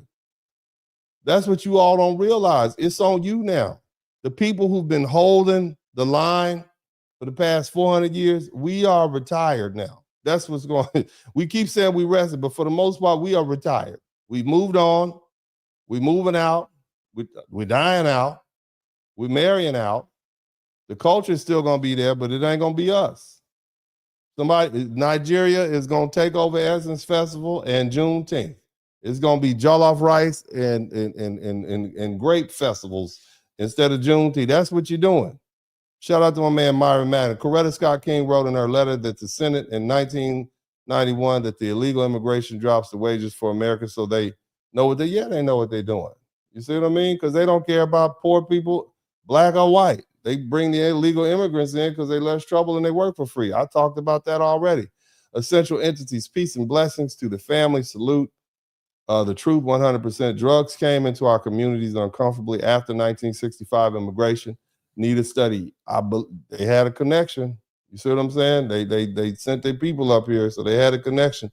be the same thing that the Venezuelan gangs did. That's how they sent them up here, and they had a connection. They had boots on the ground, teaching the masses in real time. Thank you, B Hunter. Okay, let me see here. Quan came back with the $5 super sticker. Big J, especially the Mexicans, they say the N-word more than black people. Yeah, I mean, they got their whole, and we let it happen. Zook sucks, sounds suit. Zooks sounds suit. Sounds, oh, okay, it sounds like suit. Zook. Okay, thank you so much for that clarification, Zook. Suit. Mark the Freelance, always good to see you in here, brother. He says shield, crown, lion, swords, Blizzard King. All right, that's dope, bro. Appreciate you, family. Yeah. That's dope, man. Jessica Rabbit Dennis, love everything you do. I notice you don't collab anymore with Red Pill YouTubers. Why is that? Well, baby, it's not that. See, let me say this. I understand the Red Pill philosophy. I get what they're coming from. But clearly, as a married man who's been married once and is married again, okay, I don't subscribe to people, men especially, living alone for the rest of their lives. I don't subscribe to that. I don't think it's healthy. I don't want it for myself, and I don't want it for my sons. And it's not that I don't appreciate what they're saying. It's just like I don't necessarily agree with everything. I want people to be happy. I want them to find peace. Part of the reason that I am what I call a advocate for black men, because largely, shit, if you got a bunch of angry black men running around here, who are the first people they're going to take it out of? They're going to take it out on other black men. And I got 3 boys and myself. So, you know, I get the rage. I get where they're angry, but, you know, and I get what I hear it all. But you still, in my opinion, do you want to die with no children? Do you want to have no legacy? You got to adapt, you know? You got to do what you got to do, whether it's whatever you feel is best for you. Passport, bro, go find your woman in another country. I think what's going to end up happening, you're going to realize that there's no emotional solution. There's no geographical solution for an emotional problem. If you're a simp here, you're going to be a simp over there. If you're getting taken advantage of here, you're going to get taken advantage of there. It's just going to be in another language. Women don't necessarily change. Now, there are different degrees. They have different power and different authority. The truth is, I've never had any issues with, other than the basics, I've never had any issues getting women, being with women, getting beautiful women to want to be with me. I just never had those issues. But I am empathetic to men, you see? But again, ladies, I know I'm 52 now, right? I know I'm 52, but you can look at me and say he was probably pretty handsome back in the day, 6'4". I can show you a little picture. I always show it sometime. I was a handsome young man back in the day. You see what I'm saying? And so this is me in my little young years. I'm 21 years old, about 215, 220 pounds, 6'4". You know, I'm handsome. I never had the issues. You know, of course, I'm from California, so I knew how to talk to the ladies real sweet. And women like me. Women always like me. You know, the only time women don't like me is when I purposely do stuff to make them not like me. You understand? Well, it's funny. Like when I would break up with a girl and I didn't want her to linger around, I would do stuff that make her not like me. So she would literally break up with me. And what that did was it kept me from getting my tire slashed. And the other thing is I didn't cheat. I don't cheat. Didn't cheat on my girlfriends. I only dealt with one woman at a time. And there's a book called Casanova. It was about a famous lover. If you ever read the book Casanova, he only dealt with one woman at a time. Isn't that something? And he was considered one of the greatest lovers of all time, right? One woman, because you can't really, a lot of the issues that we have, because, and I don't want to get sidetracked because I don't give relationship advice, baby, Jessica. But, fidelity is an issue. You can't be out here telling women what to do if you messing around. I mean, I'm just saying, you can't do that. You can't be out here calling shots and you loose with the penis. See? So if you control that, you can control your penis. And I tell y'all this, I remember one time, as an exercise, I decided to stop having sex for a year. And this is I'm at college. I'm at Grambling State University, surrounded by fine black women. And I just decided, and this is at the time I would fast. Sometimes I would fast for a week. I don't know if I fast. I think one time I fasted for, I don't know if it was 7 days or 10 days. I know I fasted for a long time. But I would fast, I would abstain just to practice self-control. Because I remember if you can control your sex drive and you can control your desire to eat food, then there's really not much more in your life that you can't control. You see, and this is back when I was 21 years old at Grambling State University, surrounded by women. And I did that, and I exercised, I lift weights, and it taught me some lifelong lessons about sacrifice and discipline, you see? And so that's another thing. Like, a lot of these young men grew up without fathers in their family, fathers that they could rely on. And so because of that, they're trying to go about dating and dealing with women based on their perception of what they think women want, based on what talk shows, chick flicks, something they heard their mama say. They have never had a successful black man who's been a successful man in general, who's had women who can tell them, hey, you need to focus on you being you. Don't worry about what the women do. The women are going to show up. And I tell my sons all the time, the only woman you talk to is the most attractive woman in the room, period. That's who you talk to. Whatever that is you like, you see? And attractive typically, it's pretty stereotypical. This is what you like, that's what you like. And then from there, you realize, hey, I got something I want, and let me put all in and not cheat, et cetera, et cetera. But yeah, it's not that I don't coordinate. I talk to people. It's just like when I'm talking to you all and I get so heavily involved in these broadcasts and it lecture by lecture, I start in one place at the beginning and I end up somewhere else when I finish. I don't have time to have somebody else going back and forth and talking about topics. If you deal with the public, people, they'll come in with their own agenda. Okay, so that's why, baby. That's why, Jessica. But thank you so much. I'm long-winded. I'm long-winded. Somebody type Uncle D can talk. Long-winded. I know. My bad. Anyway, let's go ahead and get this thing wrapped up because I want to get y'all up out of here. So again, now, again, this topic is, we told you so, didn't we? Told you so, right? All right. We told them so. Okay. And guess what they did? See, here's the thing I want to say.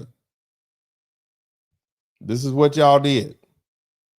Y'all let the real white folks out the trick bag. Remember earlier I talked about this is racial, one of those racially politically charged time period. You let the real white folks out the bag. You let them off the hook. And we had them in a trick bag, okay? See, for years, Black Americans told you how this country works. And y'all didn't listen. We told y'all how anti-Black racism works. Our leaders told you. We explained it to you in detail, right? You said what? It was exaggerating, right? That's what you told us. We told you how fast things could change when the wrong people got in power. We told y'all America's racial progress was never guaranteed.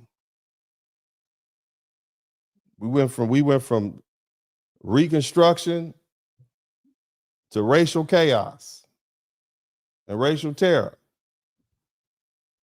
We went from 55 years of building 600 some black towns around the country to the summer 1919 when white folks burnt it all down. Again, we told y'all America's racial progress was never guaranteed. It has not been a straight line.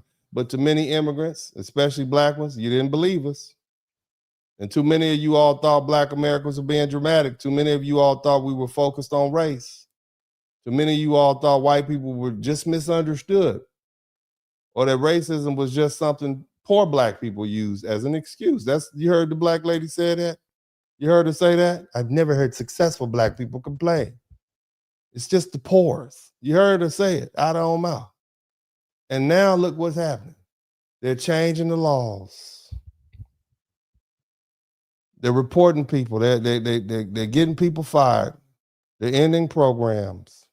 They're attacking diversity. They're challenging and doing away with affirmative action. They're becoming openly racist again. Not all white people. And I'm not throwing all white people in this, but it's enough.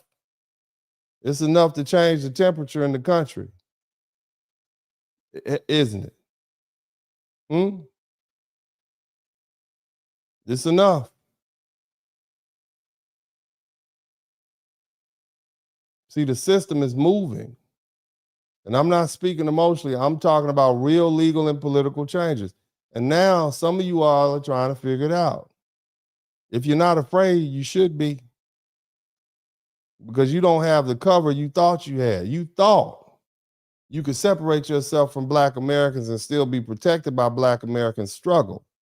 You thought you could distance yourself from us socially and politically and culturally, but still run back under our umbrella when white supremacy started looking at you too hard. But now, when you get fired from your job, or you get discriminated against, your child gets discriminated against at the school, or the program disappears, or when the DEI office closes, when that affirmative action goes, when your diversity pipeline dries up, when somebody calls you the same slur that they call us, you're going to come running back to the Black community looking for protection. The Haitians did it. The Africans are doing it. Hell, the Mexicans and the Latinos tried to do it when ICE was coming for them hard. And they about to kick that back up. But see, to me, I guess the most foundational Black American, the first question is going to be simple, especially to Black immigrants. Yeah, I know you're Black, but where you from? You know that same question they ask us, where you from? You don't know where you from, right? And they're going to say, oh, I'm from, I don't know, I'm from California, North Carolina, I'm from Brooklyn. No, where you really from? See? Because a lot of you have a horrible things to say about Black Americans. Some of you call us lazy. Some of you call us criminals. Some of you said that we have no culture.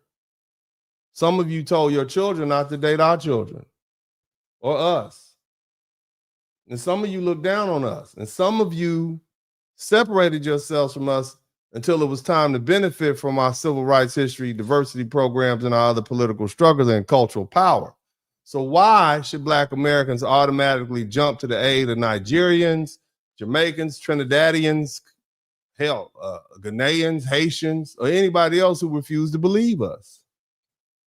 And that's why I started this conversation with the question, are you ready to talk yet? Maybe you're not. Maybe you're not ready right now. But I guarantee you this, over the next 10 to 15, maybe 20 years, I think you will be. Because time is going to do what pride won't let you do right now. See, that accent is going to fade. And your children are going to intermarry, and your children are going to intermingle, and your grandchildren are going to grow up American. And some of those African last names are going to get shortened, changed, hidden, or dropped outright. Some people are going to adopt Americanized names just to move through this country easier. That Spanish accent, it's going to fade too. Those multiple last names, they're going to get shortened. And one day, the most some of your grandchildren will be able to say is, yeah, my grandmother was from Colombia, or my grandfather was from Nigeria, or my grandfather, his father was from Jamaica. But that won't really matter from there. That won't matter. Because see, at that point, they're going to be from Brooklyn. They're going to be from Cleveland. They're going to be from Houston. They're going to be from Atlanta. They're going to be from Chicago. They'll be Black in America like the rest of us. But by then, we may have already lost too much ground. And I say you all because the foundation of Black American population, the culture is shrinking. The birth rates are down. The area of marriage is up. Admixture is changing the population. Immigration is changing the category. The Pew Research reported that Black immigrant populations reached 5.6 million in 2024, up from 2.4 million. Remember I said that? Remember that? And the Black American population birth rate is 1.5. That's not even replacement level. So the population is changing right in front of us. So if you don't listen now, you're going to have to start from the beginning. And later, you may not have the same tools we had. You're definitely not going to have the same culture because you don't even understand the culture. To you, the culture doesn't even exist because you can't even see it. And we like it like that. That's one of the aspects of our culture. You can't even understand it. Because if you found out how to decipher the culture and what the culture was and what the culture was about, you would try to destroy it because you're on the team with the white supremacists. You're not going to have the Black colleges. You're not going to have the Black churches. You're not going to have the Black organizations we used to use to fight white supremacy. You're definitely not going to have DEI and affirmative action. You're not going to have the voting protection the same way we did. Your vote is going to be diluted. And all those things Black Americans fought for could be weakened in one generation because you all didn't listen. Here's another thing. You all identify with immigrants more than you identify with Blackness. That's a problem.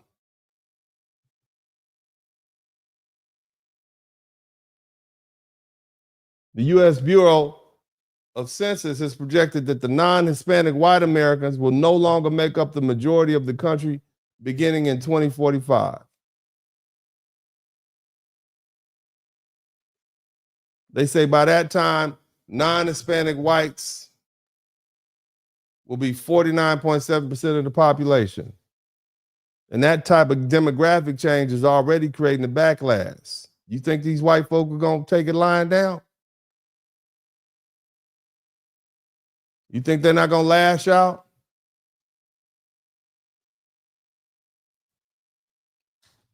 You think they don't want to make America whiter? Make America great again? And you going to be in the way of that? See, some of you all thought numbers alone would protect you. Numbers can also trigger fear and reaction and political attacks. So you all ready to listen now? Because inside the next 20 years, you're not just going to be dealing with one Nick Fuentes or one Chud the Builder. You're going to be dealing with a generation of people shaped by that kind of racial rhetoric and politics. Nick Fuentes has been widely described as a white nationalist, anti-Semitic figure, and his influence has become part of the larger public debate about openly extremist ideas moving into the mainstream political spaces. He is a known quantity, and that boy's young. Chud the Builder, live streamer, running around Tennessee, full of Black folk, using racial slurs, daring anybody to do something about it. Yeah, he got charged. But see, the next Chud the Builder is going to be a lot smarter than that. My thing is this. Imagine that mindset spreading. Imagine those people aren't just on podcasts. Imagine they're not just street agitators. Imagine them being judges. Imagine them being politicians. Imagine them being congressmen. Imagine them being senators and CEOs. Imagine them being your child's school teacher or school board member. Imagine them being the police chiefs and prosecutors. Imagine them being your hiring manager.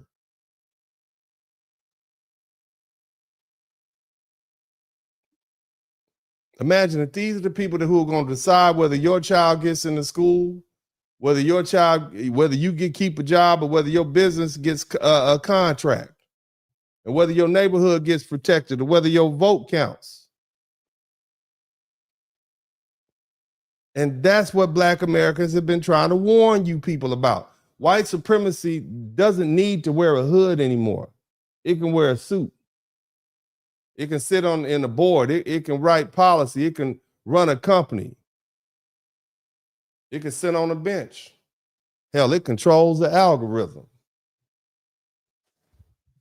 It can call itself merit. It can call itself free speech. It can call itself anti-DEI. And it also can call itself law and order.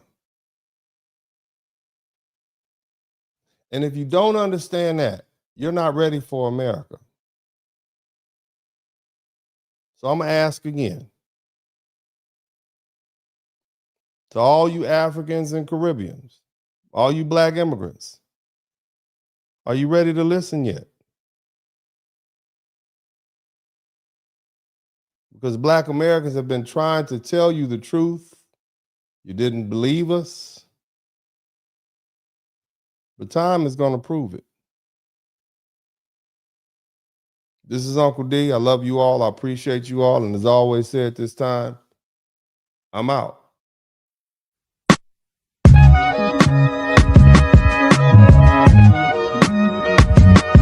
In the Spurling podcast, hit the like button, subscribe.